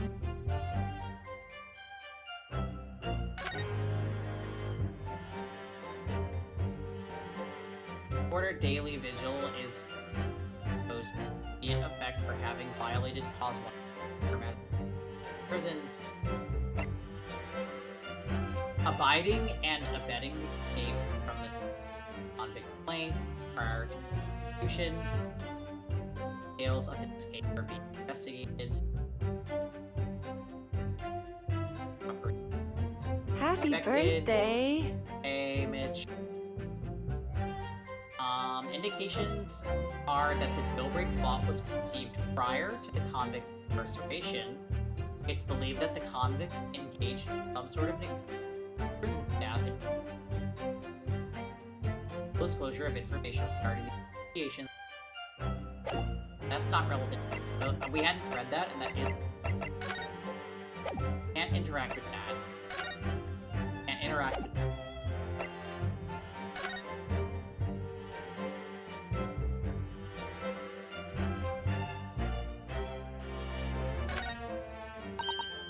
Oh, it looks like this was some sort of steamship ticket. SS Grouse, First Class Cabin, 001. Yokohama departure, 11th September. London arrival, 1st November. Ah, that's the boat that Professor Mikotoba and Judge Chikoku came from Japan, isn't it? Yes, I think it called at Dunkirk on the north coast of France. For a night before finally arriving in Dover. I think it's been almost a year since we arrived in Dover on the SS Furia. It seems a shame not to get it as a your thing. Yes, I agree. I have mine safe in my diary, and I keep mine in my wallet. I have it with me at all times. Oh well, how strange. It's gone. Are you like this on purpose, Mr. Naruhodo? Did I imagine it, or was that comment something? Oh, comment by a little sigh. Written on the back. Professor Mikotoba has wonderful handwriting, doesn't it? This dark-suited young man is not a bit untrustworthy. Just me, or does that make me sound extremely untrustworthy? I do wish he'd at least have called you a nice young man. I'm really not sure that would help.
So I can't even observe anything else on this board.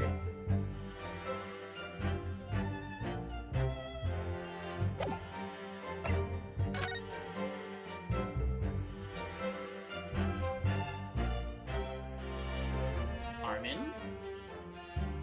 Oh, Armin, I'm glad you're here. Be on notice. Just in case. You're on call. Shut up. Everett's here too? Oh my goodness, I had no idea!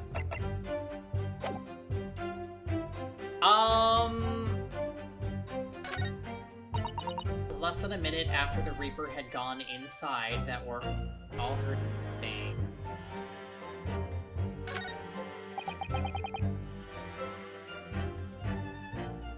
Wait. Wait.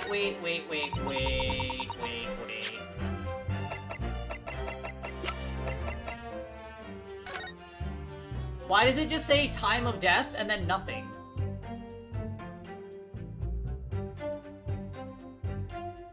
Hello? That's weird.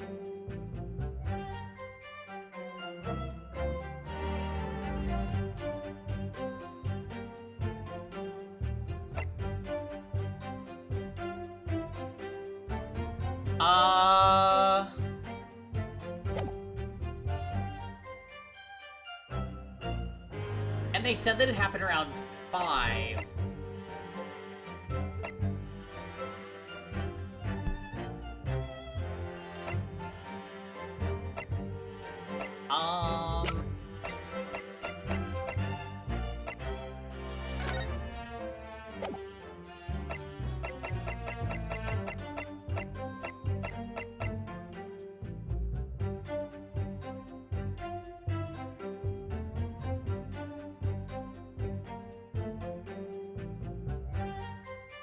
Wait.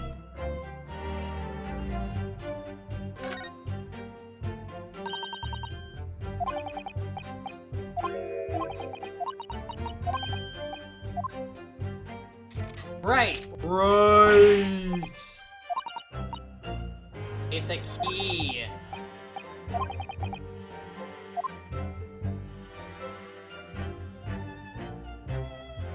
What is it for? Is it for the chest he had?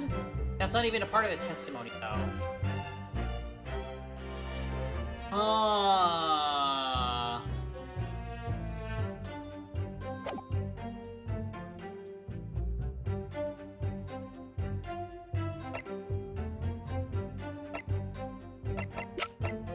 I am a little stumped, I think.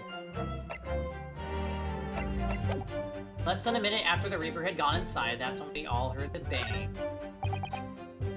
Gossip couldn't wait to go in and see what happened.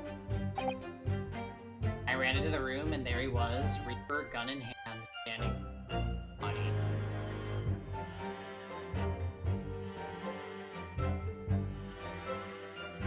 Oh yeah, you're playing FF7 again? It's fun. We played that in the fall, and I had forgotten everything, basically.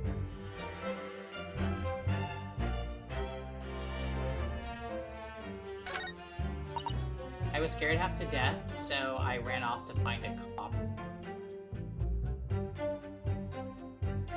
Forgot he could talk?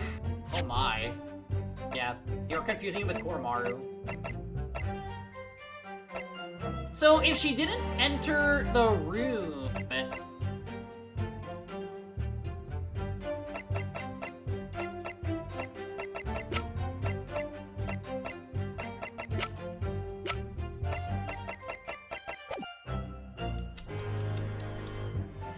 I ran off to find a copper. I'm gonna try pressing again.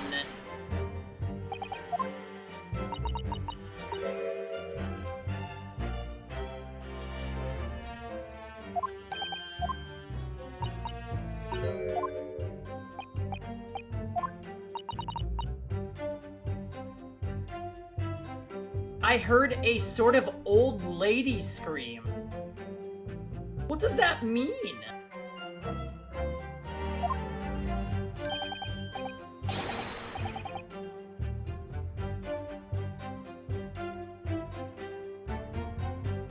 Excuse me. No, I didn't mean to do that.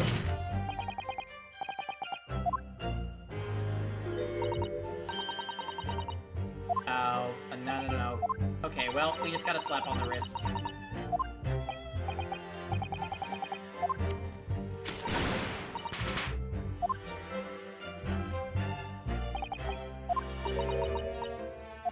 Yeah. I know.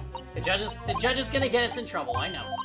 I might need to repress them. I'm wondering if maybe I missed a reaction from someone. Hold it!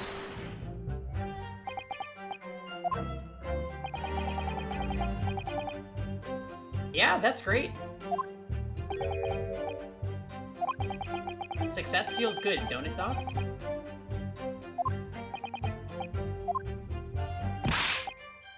It just goes, it's a little sad that, like, videos discussing the actual games do worse than videos discussing the gacha game.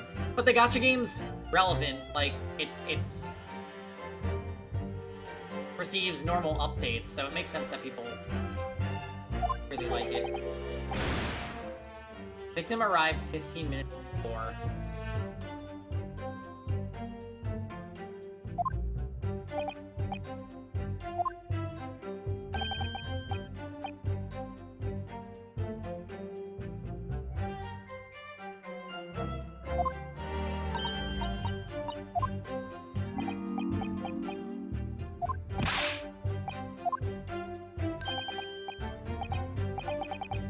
Community's in rough shape. You know what's funny? I feel like I've been playing Fire Emblem Heroes more than any previous year.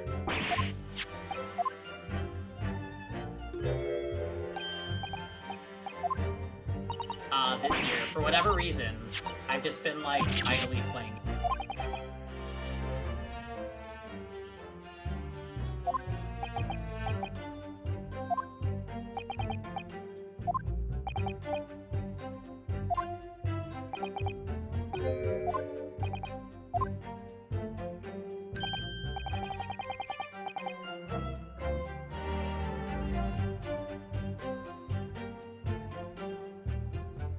Yeah, I'm kind of thinking I might have missed...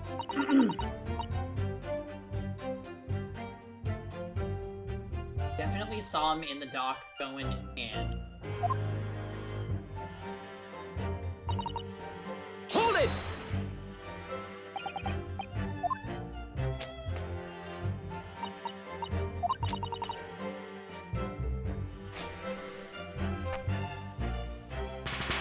Right.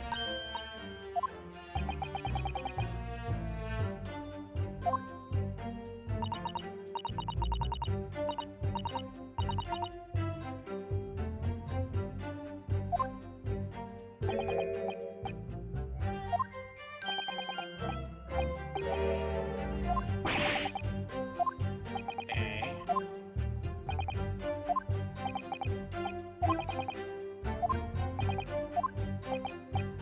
Okay, yep. Right. Oh, shit. Hold it! Okay.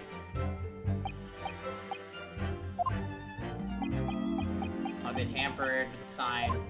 Right, so Gossip might have, like, fucked with the crime scene.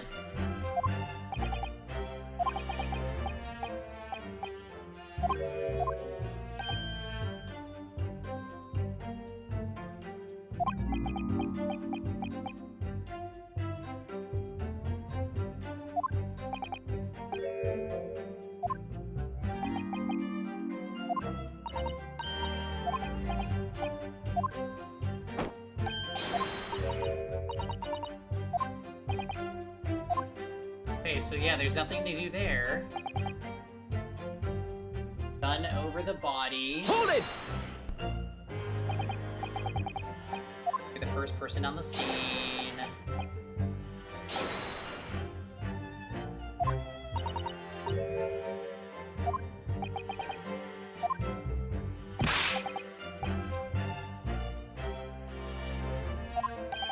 Okay.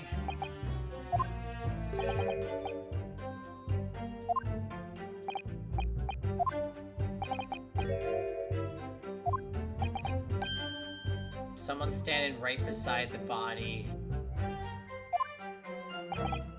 Use Baron Van Zeeks, that's right. Paleface himself.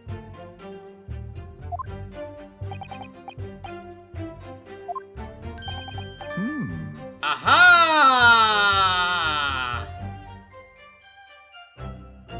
We had to review it. Oh my goodness. Okay, so we caught... This guy has a reaction. Yay! Excuse me. Holy crap. You have something to add, Mr. Sandwich. Mr. Earl of Sandwich. That place is really freaking good. Let's go get another glass of wine. Actually, I'm gonna turn on some lights too, so I'll be back in like 2 minutes.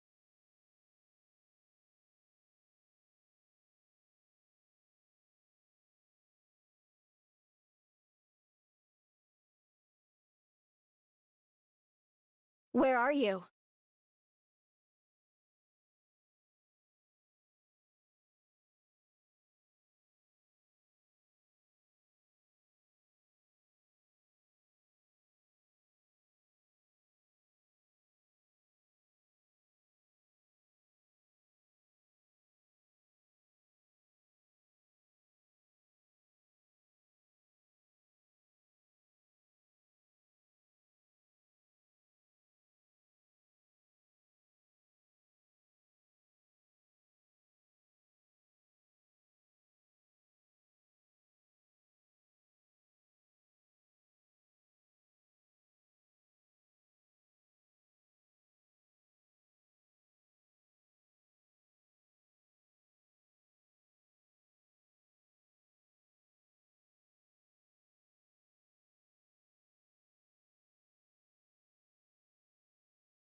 Why, hello.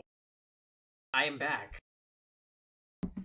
Yay! Art of Hadva. I may not recognize this username.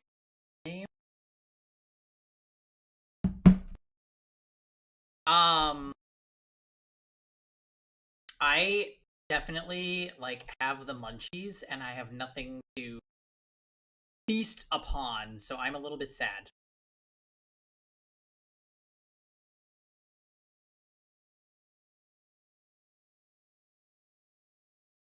I'm getting hungry. Yes, we are getting hungry. Anyways. It is fine. Let us continue. Do you have something to add, Mr. Sandwich? And his name is Sandwich. Kill Gregson for his fish and chips. Roy. There's really nothing to me. Empty in the head I am, just 2 slices with no middle. So I don't know what you could want with me. I think that maybe you just remembered something. Having heard Mr. Gossip's last statement, I mean. What I think is, we're all nothings, really. We try to dress ourselves up as something else, but at the end of the day, we're all just street sellers. That's enough out of you, Sandwich. Keep your trap shut now. Unless you want us to make you into a real sandwich. When he saw the Reaper, he fell clean over on his backside. Oh, that's it? Oh, you rotten beggar, I told you to keep that a secret. He screamed, he did. Screamed and scrambled off on all 4s. That's all I wanted to say. Oh. Mr. Gossip, is that true?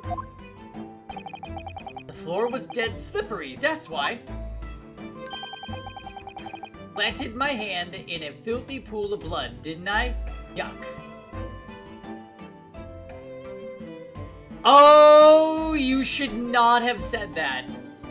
Because that means it was you that moved the signboard.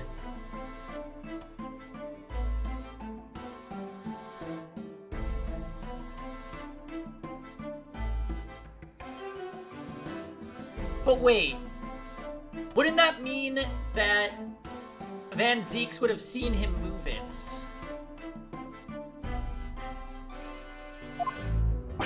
What? A pool of blood? But listen here, even when I was sprawled on the floor, I still kept giving that Reaper a cold hard stare, and don't you forget it. Let's just go back a little. Did you say you got blood on your hand?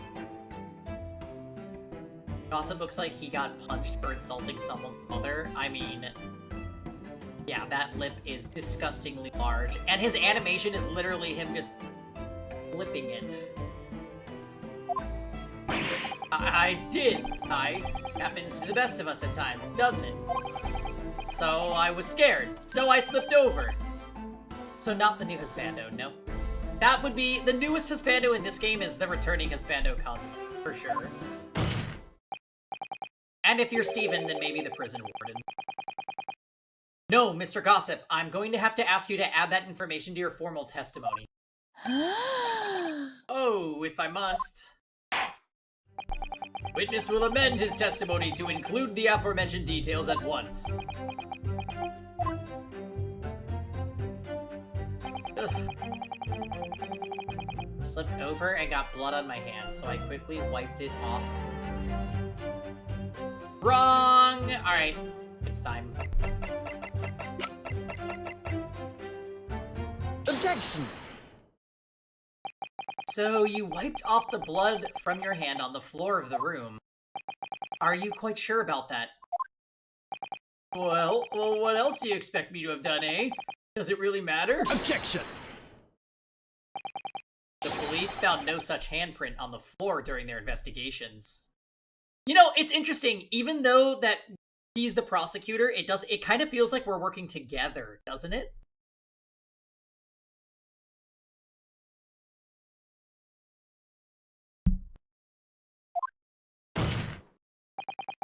What exactly is the defense? Let's work even closer together. Where's the McFlurry jam? If you listen, you'll find out. Prosecutor Asugi. Oh! Certainly, there was no bloody handprint found on the floor. What are you trying to say? There was a handprint in blood left very clearly at the scene. On the back of this notice board. You had it, it was delightful. Delicious. I'm gonna tell Kevin.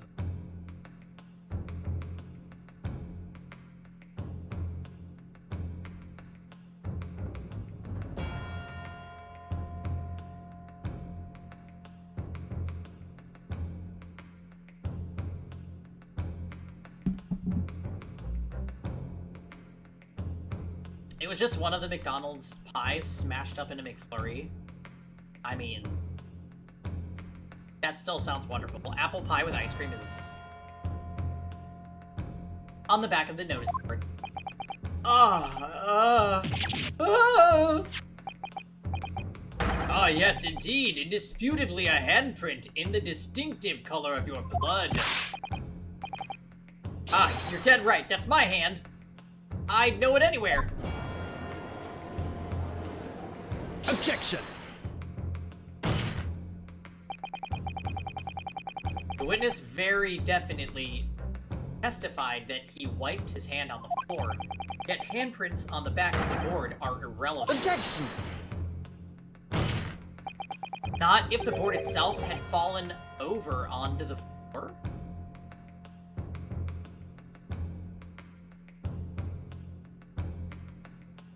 What? In that case, it's quite possible for the witness's handprint to have ended up there.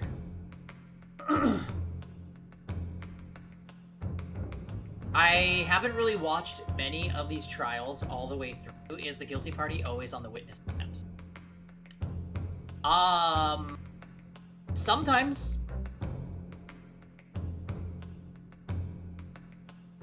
They usually one of the witnesses called is someone who's guilty. The way it is in this game is you basically have 2 days of the trial. There's like the first day, and then they break, and you do further investigation, and then the second day there's more, and that's where like the real like of it is. So basically you spend the entirety of the first day of the trial just like clearing out the evidence that you collected from the previous investigation.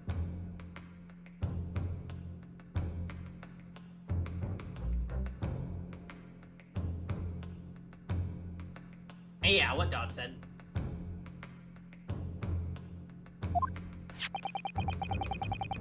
Just look at the floor plan of the room. The notice board was in the opposite corner of the room to the victim, and in an upright position. It is a good one now. I think the soundtrack for this game is very fitting. For basically all of its proceeding. I was praising the song that plays before you enter the courtroom. It's like dun dun dun dun dun dun dun dun. Every time I hear that, I'm like, it's trial time.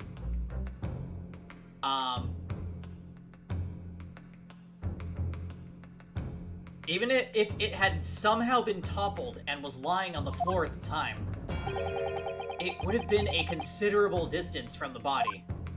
So this is how we're gonna prove that it was a partition. Okay, all right, I'm with you. I fell over when I came across the body, so I was basically right next to the corpse, not on the other side of the room. In other words, defense's assertion is contradictory. Yes, it is. There's a very definite contradiction here, for which there must be a reason. I take it that you formulated a proper hypothesis, counsel. Regarding this apparent discrepancy between the witness's account and the handprint found at the scene,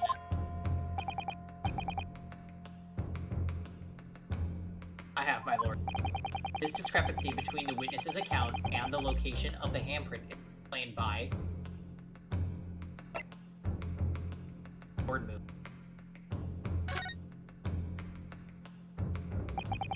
The real contradiction here is the handprint itself, not where it was found. As the court can see, it's upside down. Good gracious, so it is! If the witness had put his hand against the board, the fingerprints... Oh, the fingers should be pointing upwards. What does that tell us? It tells one simple fact. When this handprint was made, the board must have been lying on the floor, as I previously suggested, which means that after the incident, it must have been moved. What? Objection! You're claiming that somebody moved the notice board after the shooting? Then tell the court who. I don't know that yet. But the point is... Hold it! When you consider all the testimonies we've heard so far, we can now be very clear on one point. And that would be the position of the notice board at the time of the incident, my lord. So, counsel, I must ask you to clarify your assertion for the court. At the time of the incident, where do you maintain the notice board was situated? Like... here. Take that! This is the only possible location. Immediately adjacent to the doorway. If the court would think back to the testimony given by the defendant earlier, he said that when he entered the room, it was dark, and he couldn't see the body. Oh, by heck! If the notice board had been here, the body would have been completely hidden from view, and the light from the candles would have been blocked, making the room appear darker. Objection! But the accused also claims that the victim's body simply appeared before him. That's true. Or, in his precise words, just as I picked up the firearm to examine it, the door flew open and I heard a man scream. It was only then that the body of Inspector Gregson appeared. So, the partition got smacked down by the door, revealing the body. So, why didn't Van Zeeks tell us that there was light vent. in the room after that? That would have been crucial information. I don't know about calling it a scream, but he was talking about me and no mistake. Because it was me that kicked the door open. If you look again at the floor plan, consider what would happen if the door to the room was thrown open by force. That can't. The door struck the notice board, knocking it over, and making the victim's body visible. Good gracious! My client has told nothing but the truth. He has simply described what he saw. Ah.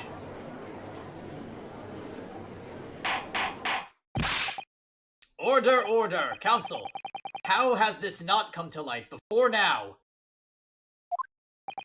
After the incident, somebody must have righted the board and...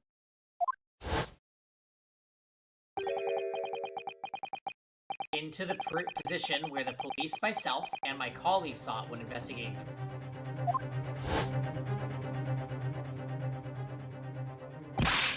Witness, what do you have to say for yourself? What? Me, my lord?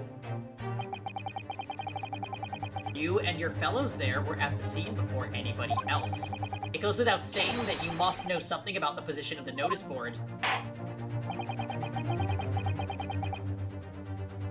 The witnesses in the stand will testify again. You will explain exactly what you did upon arriving at the scene of the crime. Stop looking over your glasses at me! I get the message.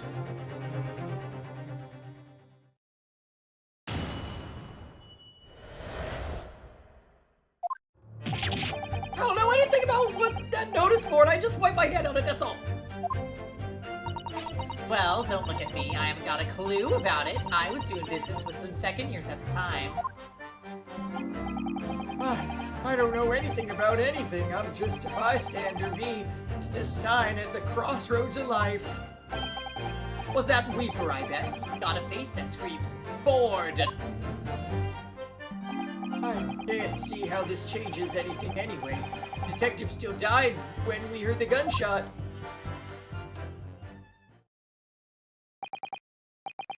So none of you can elaborate further. Shaken by the crime they witnessed, and with only the light of a few candles and an oil lamp by which to see. We can't expect these witnesses to be able to give a more precise account of what happened. That's right, yeah.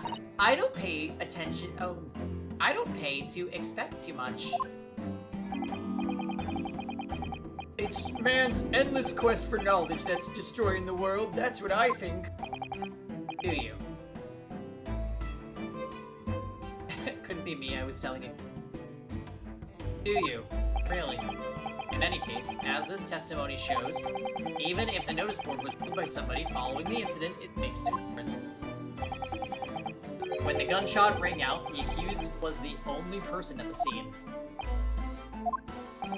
In short, the only person who could possibly have committed this crime is Barrick Van Zeeks. None of this wrangling over the board changes that simple fact. Quite so, quite so.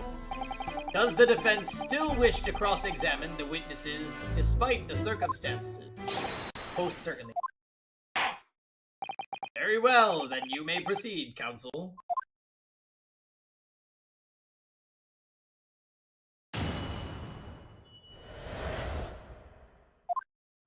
Okay. Anything about that notice board? I just wiped my hand on it. That's all. Hold it! So you admit that it was the board you wiped your bloody hand on? Admit it? What's to admit? It's there plain as day for all to see. Smashing print of my right hand. Perhaps you wanted to hide that handprint. So you righted the notice board and pushed it into the corner, did you? No, no! Imagine the weight of that great lump. Do I look like a powerful and well-nurtured man? Well, did you see anybody else moving the board? Got nerves of steel, I can tell you, but even I have my limits. There was a body on the floor in front of me, and the Grim Reaper himself standing over it. And there was precious little light inside either. My bottom lip was all a quiver. In other words, this witness is unable to give a definite tone. Yes, so it would seem.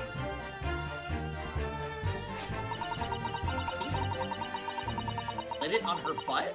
Well, don't look at me. I haven't got a clue about it. I was doing business with some second year at the time. Hold it! So you were doing business with them. I mean, you were selling them fireworks. Yeah, what else? There's the Priory School just around the corner, see? Those cheeky little so-and-sos have got a plan to blow their school to kingdom come. Ah. So I've been telling on them, letting their teachers know what they're up to. Oh. Have? Yeah. You wouldn't want anyone to get hurt, so Friends, thank you for the 49 months. I hope you're having a lovely Saturday.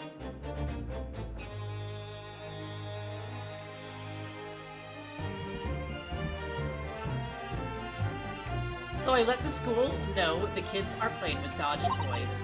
Then, praise the Lord, the teachers take all the fireworks off them. And then, praise the Lord again, the kids all come back to me to buy more. Everyone's happy. See? A racket. Of course, and sometimes teachers give me a little bonus to thank me for letting them know. It's a busy old life selling explosives. Venus is a guileful goddess indeed. Well, telling barefaced lies is kind of my thing, really. I'm ever so good at it. Excuse me! Something wrong, Mr. Sandwich? If I said it was, could we just leave it at that? That be the end of it? No. Did Miss Venus' statement just now bring something to mind, perhaps? Philosophical thoughts. Deep philosophical thoughts. Let's say there was a great liar, and that great liar said without batting an eye, telling barefaced lies is kind of my thing, I'm ever so good at it. Would those words of hers be a lie too, or the truth? In which case, she's not a liar. Oh, it's a hellish paradox, that one, don't you think? I'm not entirely sure, to be honest. But it seems to me you're suggesting Miss Venus has been lying. Are you?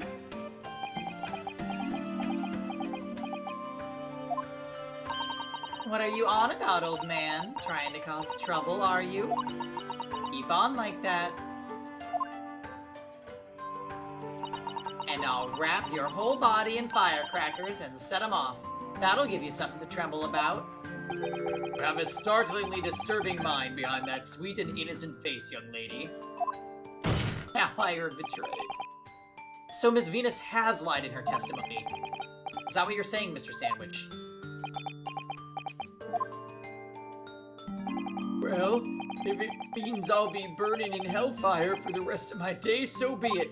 Yes, that's what I'm saying. Can you elaborate, please, sir?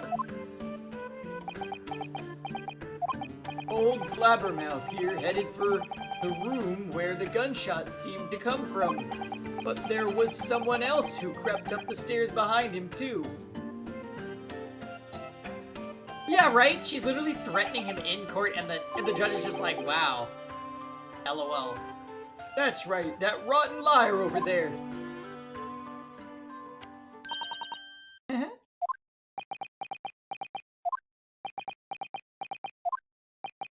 You mean to say that you did in fact betake yourself to the scene of the crime after all?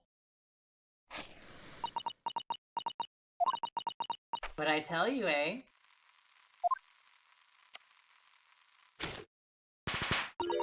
I said I was good at telling barefaced lies, didn't I? Yes, mentioned. Well, that revelation rocked the whole courtroom, didn't it? Firecrackers packed such a punch. You did indeed visit the scene of the crime, did you, young lady? Good grief! Well, now that you come to mention it, I suppose, perhaps, I do clearly remember climbing the stairs to the room. Yeah. Either you clearly remember it or you don't. Well, I shall consider a fitting punishment for this perjurious act later. For the time being, you will immediately amend your testimony to reflect the truth. Oh yes, my lord, of course. Maybe I did sneak up along behind gossip and have a little peek where it all happened. Hold it! Make a habit of lying, do you, Miss Venus? Well, I suppose so. I don't really know. Oh, wait. Okay.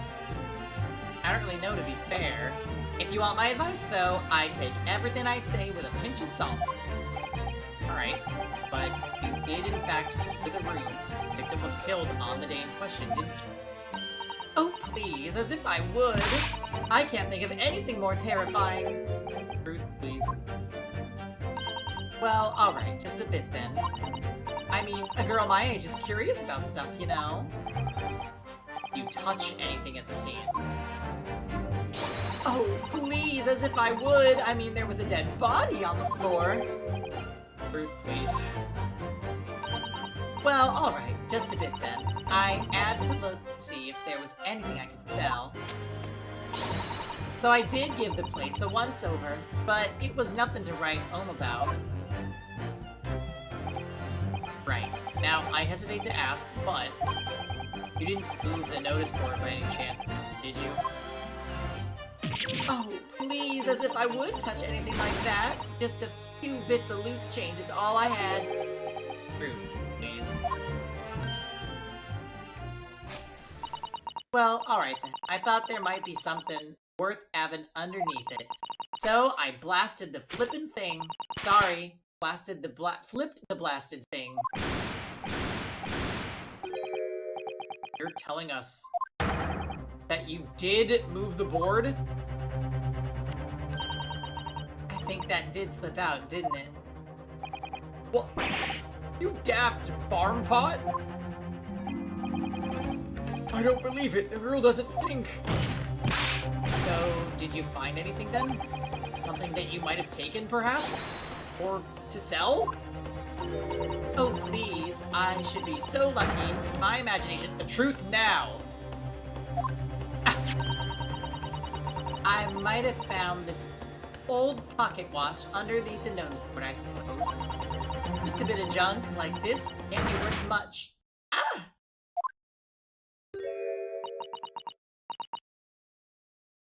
So it was you, was it? You're the one who took it. Yeah, oh sure, I robbed the crime scene. What of it? Wait, how did Gina get in here? Gina? Young lady, may I remind you where you are? That watch there. That was a present to Inspector Gregson from the yard for a big case he solved 10 years ago. The professor case, no doubt. The boss used to wind it up every evening without fail when he was waiting for his grub to come at the pub. See. I swiped it off him once, and blimey was he upset. He gave me a right earful. Said he hadn't missed a day in the last 10 years polishing it and winding it. It meant the world to him, that watch did. Possibly not the best thing to go diving then. It's not all that, though. I took it to Jabez's that night to ask how much it was worth, but the old dealer wouldn't touch it. Give me a penny for it, said it wasn't working. Knocked about and worthless, he called it. Ah, I knew I should have lifted it.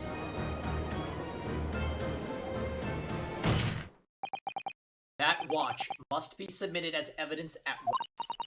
Oh, please, just so long as you promise to give it back when you're done. Not a chance. I'll swipe it off ya if you try to get your grubby mitts on it again. That's enough. Hand the watch to the bailiff forthwith.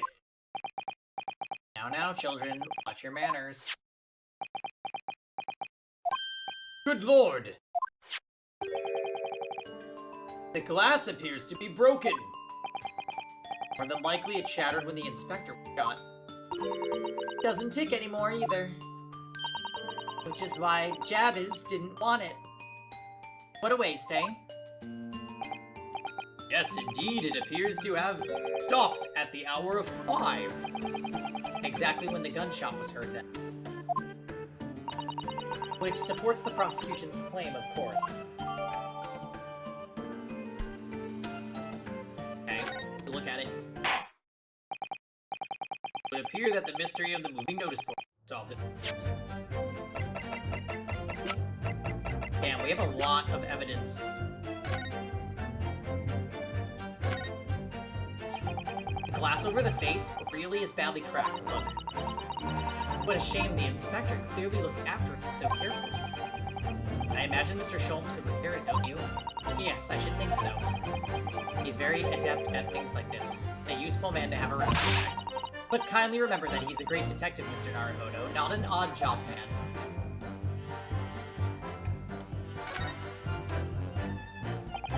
There's a tiny little stub sticking out from this small hole here, look.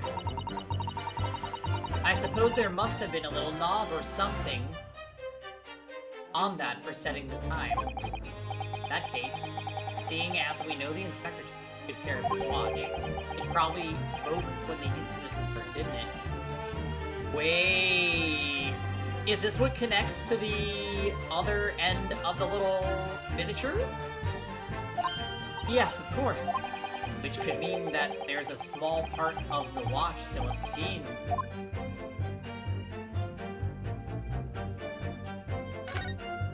There it is. Ah, there's a tiny little keyhole here. See it? Yes, that's probably for the winder to wind up the mechanism. It looks a little unusual, don't you think? Yes, you need just the right key to wind it, imagine. Why do I feel as though I've seen something? Something a bit like a key, about the right size to fit. It would be wonderful if we had the key. Let's check carefully over what we've already found.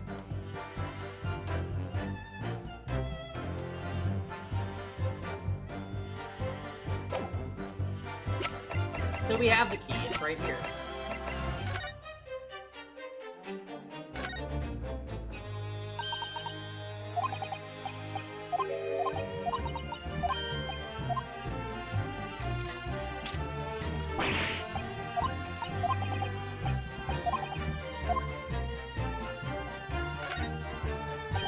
Mr. Sato, do you think perhaps this key could be the key for Inspector Gregson's watch?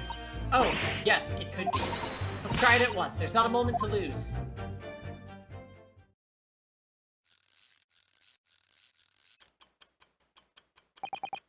I knew it. A perfect fit. And look, the inspector's watch has started going again. Ah, so it has obviously just not been wound up, that's all.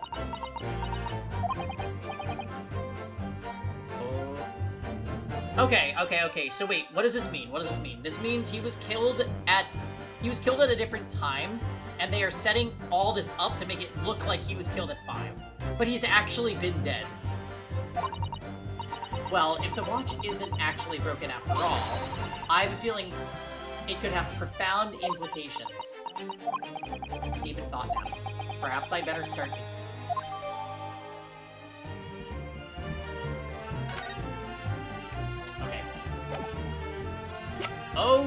Okay. And as predicted, it had very little bearing on the case.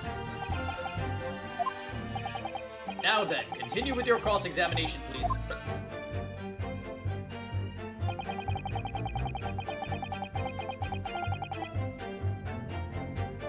Well, they do want me to still... Hold it! Crossing. But did go see what happened in the room, didn't you? Fresno Street is my whole world. It's all I know. And I know all of it. I had to make it my business to know if I want to hold up my sign high. So you did go to see what happened. Not the destination that's important. It's how you get there, isn't it? Did you notice the notice board in the Think about it, we're both the same species, aren't we? We're both members of a sign family. So if I'd spotted it, I might have tried to rip it up out of a sense of rivalry, I admit. Someone really needs to tell you that you're Homo sapien, not Homo signian. Does that mean that you didn't notice the notice board? I can only repeat what I said before. I don't know anything about anything. I'm just a bystander, me. Just a sign at the crossroads of life. In which case, just who was responsible for moving the notice board? We already know! It was that Reaper, I bet. He's got the face that screams forward. Hold it! Exactly do you mean by that? Oh, come on now. Don't tell us you've not noticed. Looks like he hates everything in the world, that fella. But not notice boards. They're the one thing he likes. You can see it in his eyes. I can't say I ever noticed. I'll tell you one thing for free, though. I never took my eyes off that man on the floor. Or off the Reaper. Not for a second. Sorry. Well, I was that scared I couldn't. You never know what a fiend like that might do if you look away, do you? You didn't take your eyes off the defendant. You should be able to confirm categorically whether or not he was the one who noticed it. That I can. The Reaper did nothing of the sort. I can swear to that. Couldn't have missed it if he'd heaved the thing upright again and dragged it into the corner. Right. Glad we've cleared that up. What happened to the face that screamed? Word. Feel your pain, Cosmo. Can't see how this changes anything anyway. The detective still died when we heard the gunshot. Ah. Hold it! This is what we're gonna disagree with. It was 5 o'clock in the afternoon that you heard the loud bang, wasn't it? Maybe the notice board fell over, or maybe it didn't. Maybe I fell over, or maybe I didn't. But the Reaper's fate is sealed either way, because the gunshot we all heard. So your fate's sealed too. My fate. That's right. The defense is fated to lose, and the prosecution to win. In other words, it all hinges on that single gunshot. So if I could just find some problem with that part of their story, it may be possible to change all of our fates. Of course, none of that changes the fact that I heard what I heard, does it? Not much to go on. As you pointed out, Mr. Naruhodo, there's no question that the notice board was moved, so somebody must have done it. We already figured out who. But it didn't happen after the event, so maybe Kazuma's right, and it's not relevant to the case. And Corin would decide 2 fate, maybe 3 if you got the DLC. But it seems to have been deliberately positioned so as to hide the body from view. So I feel sure that there's some deeper significance to all of this. Yes, I know what you mean. I have no doubt there are more clues to be uncovered. You're on the right track. I can feel it. So follow your instincts. Right then.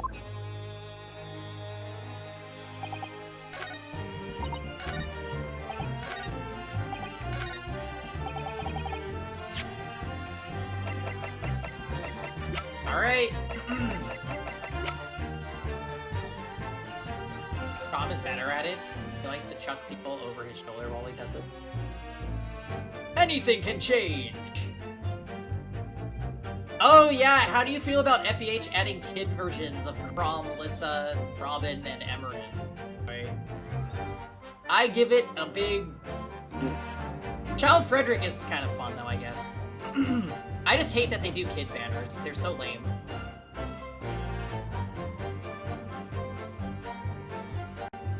Objection! I'm afraid that's not necessarily the case. Oh. At the scene, we found this key to the winder of the inspector's pocket watch. Yeah, I think I'm there with you, Dots. Every time I'm just like, why are we doing this again? Who wants this? That's what I want to be. And having wound the pocket watch, we discovered that it in fact still works. You see, watch didn't stop because it was broken at all. And that fact completely undermines one of the most fundamental premises on which the entire case has been built. What?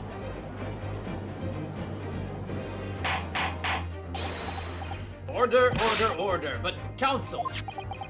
The watch has stopped at almost exactly 5 o'clock. Yeah, which is just when we heard the gunshot. It is exactly the hour. The time that was showing on the watch tells us nothing other than when it wound down. It's merely a coincidence that it happened to be at 5 o'clock. Objection!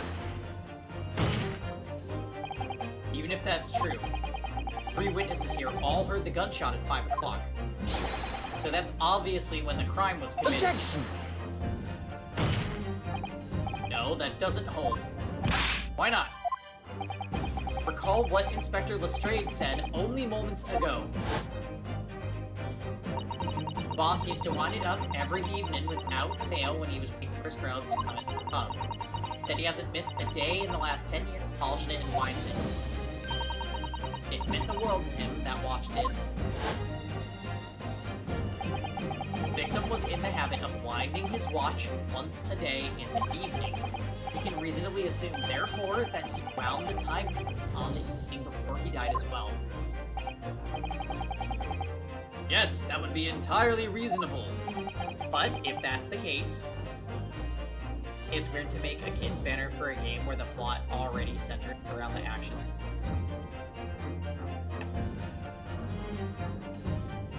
Also, pairing Crom and Robin as kids makes literally no sense.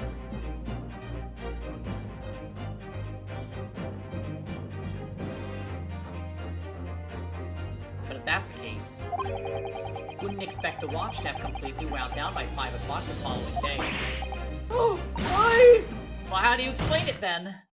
In summary, the evening before the day of the incident, when the gunshot rang out in that room, the inspector was already unable to find his watch. You can't mean... What would stop a man winding his watch if he's been in the habit of winding it every single evening for 10 years? The obvious answer is that he was already dead.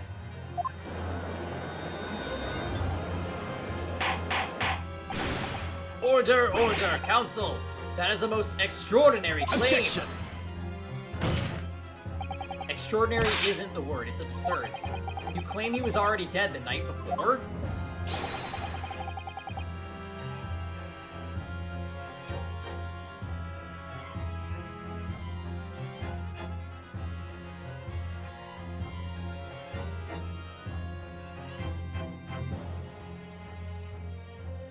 So, who did they see enter the building at 4:45?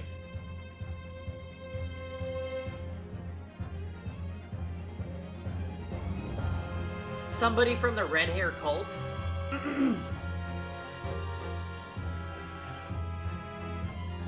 Considering the shenanigans? Yeah, literally the last case where the coroner lied.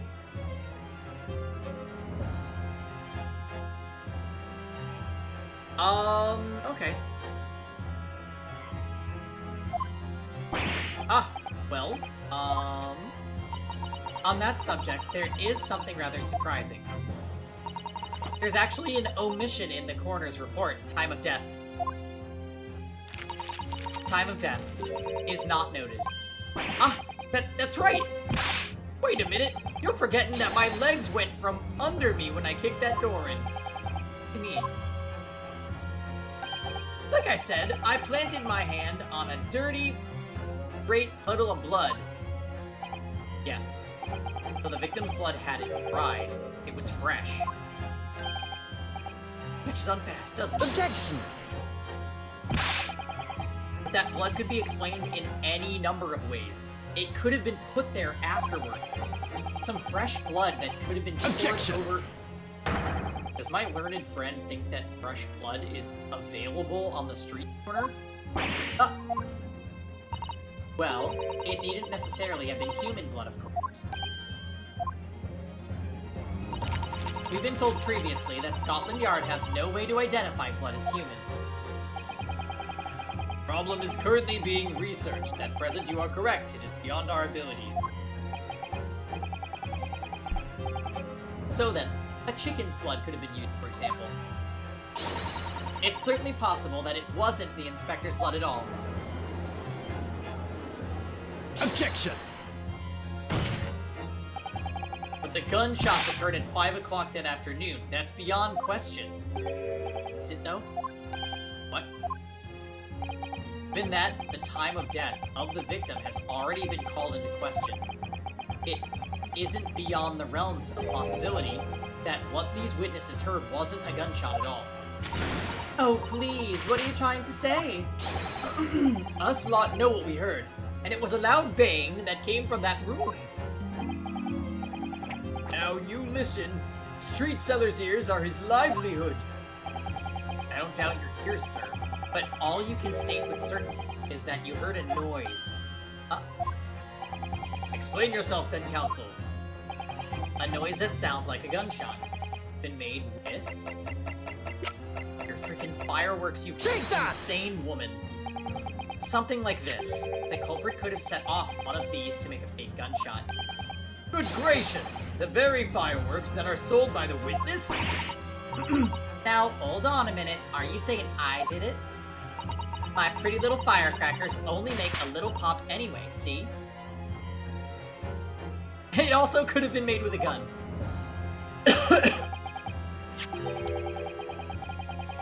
Not 100 of them together. The Venus special that you sell for 600 pennies sounds like this. As the court can now attest, it sounds very much like a gunshot, in fact. Ah! We're trying to suggest that somebody set one of those fireworks off at the scene. I'm suggesting that somebody knew the defendant was in that room at 5 that day and sought to implicate him by creating a sound like a gunshot for these peddlers on Fresno. Objection! But even the accused himself has testified that he saw no one else in the room at the time. Whether it was a gun or a firecracker, the only person present to cause the bang was Barrick Van Zeeks. One whiff of a match and my firecrackers go pop. See, it's why people like them. I fear your fingers, young lady. Objection! Recently, during my time here in Britain, I've learned of a very useful invention indeed. Something called a time bomb. Good heavens, a time bomb! Yes, a device that allows you to blow up whatever you like, whenever you like. Mr. Naruhodo, I worry that your unfortunate phrasing there may lead to yet another international incident. No, wait. It's whenever you like. Part that's important. Time device. Yes, exactly. Time device. Something of the nature that could have been planted at the scene. A device that was able to produce the sound of a gunshot long after the culprit had left. Extravagant claim will have to be substantiated with evidence, counsel. What proof do you have to suggest in any way that a time device was employed to create the gunshot sound? That is a good question, sir. Is it the candelabra?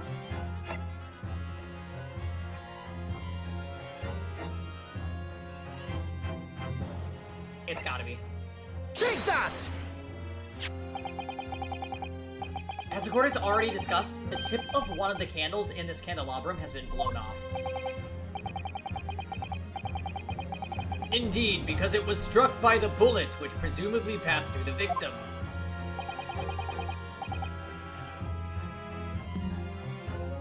I don't think that's possible, my lord. Not possible. Why? Because of the scorching. There are gunpowder scorch marks clearly visible on the broken candle. My goodness, yes! But is it not the case? There was also scorching on the victim around the bullet entry wound. That's right, it was. But, as we heard earlier, scorching like that only occurs when the target is at very close range, a matter of centimeters from the gun. Ah! Means that the scorching on the candle can't possibly be the result of a gunshot. You're suggesting it came from the firework. How can that be, eh?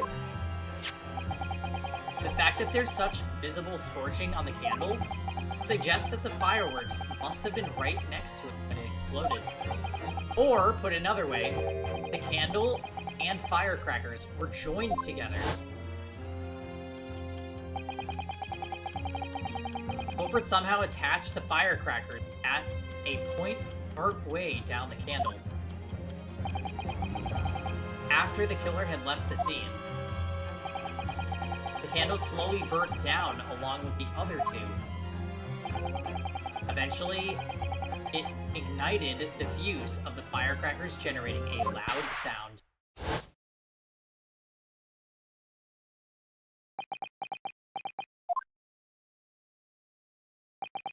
And that is how the three witnesses came to believe they'd heard a gunshot at 5 o'clock. Well, what a plot. And this implies that the victim could have died earlier than we'd been led to believe. The previous day, even. Now, just hold your horses. All us lot here saw the victim going into the building, remember? Okay, so they have to talk about this. I couldn't forget that flame-colored hair, even if I wanted to. The person you saw entering the building wasn't the victim at all. Consider this. Obviously, anybody can wear a wig. So the person that these witnesses saw entering the building 15 minutes before the incident occurred could easily have been someone else entirely wearing the red hairpiece. But why? Someone else? Do you mean to say? It was the same person who contrived the firecracker trick. In other words, Inspector Gregson's killer. Ah! Oh, very impressive, Ryunosuke Naruhodo. Kazuma? I'm really quite amazed that you've come this far. Now he's laughing at us. But after all, wasn't I the one who told you that you had all the makings of a great defense lawyer? I also noted the lack of time of death in this report, a stark omission. But as far as I'm concerned, this whole country's justice system leaves a lot to be desired. Order, order, order! Prosecutor Asugi, what on earth do you mean by that statement? I hear that many of the leading members of Britain's judiciary are present to observe this trial today, so we cannot allow even the slightest doubt to be overlooked.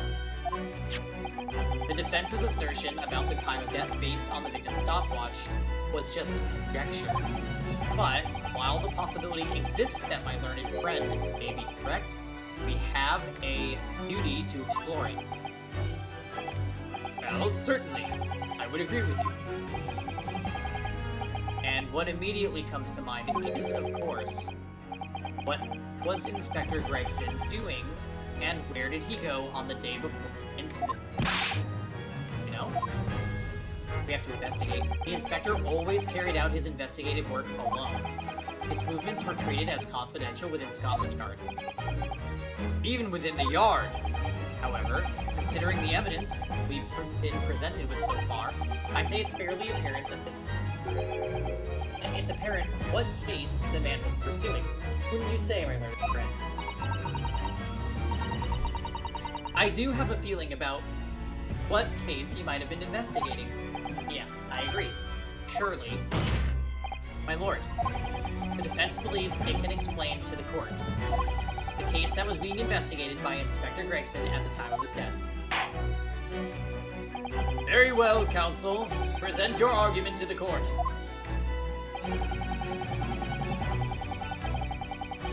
Hey, Thomas.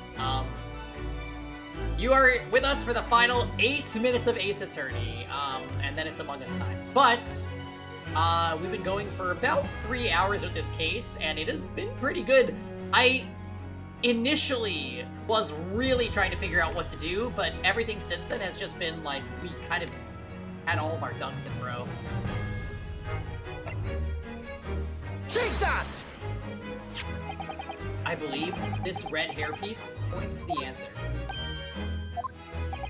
We might assume it was part of a disguise used to carry out an undercover investigation. Surely not. Such a brightly colored hairpiece would only serve to make the inspector more noticeable. Yes, that's quite true. It would definitely have made him stand out in the crowd. Except, that is, in a crowd of gentlemen from the Red-Headed League. The Red-Headed League? So, we've already worked it out. What on earth is this all about? Is there such an extraordinary league of gentlemen?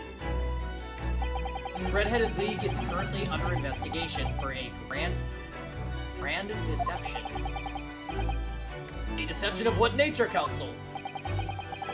They've been targeting red-headed men across all of London and tricking them out of small sums of money. 2 men were arrested for the misdemeanor only yesterday, in fact. My lord, the defense calls for those 2 men to be summoned at once. 2 redheads! Inspector Gregson clearly infiltrated the Red-Headed League using his hairpiece. So it's very likely that he had direct contact with these criminals. And it's quite possible that such contact led to more serious events. I concur that we cannot in good conscience leave this new avenue unexplored. Well done, Mr. Naruhodo. Well, it's another possible line of inquiry that, for us at least. Prosecution will make immediate arrangements for the charged men to appear. Bring these two Red-Headed League conspirators before me, Professor Asogi. Prosecutor Asogi. At once, my lord. Very good. We will have a 30-minute recess. Court is adjourned.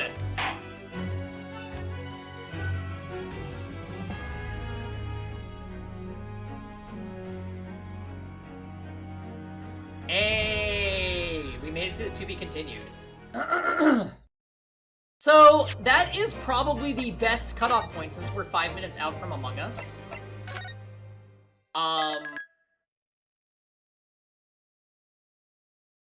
That's great, though. We made it through... Is it safe to say half the case? Maybe 40%, right? Because there's gonna be all the stuff in, like, the next section. Yeah.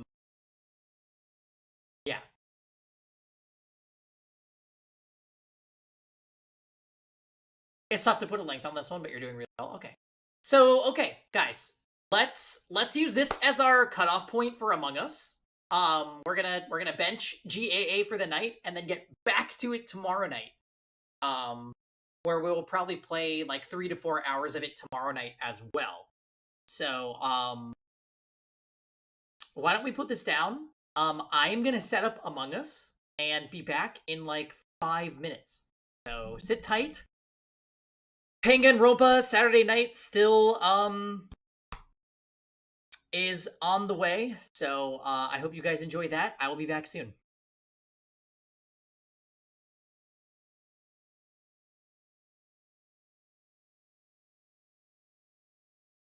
Where are you?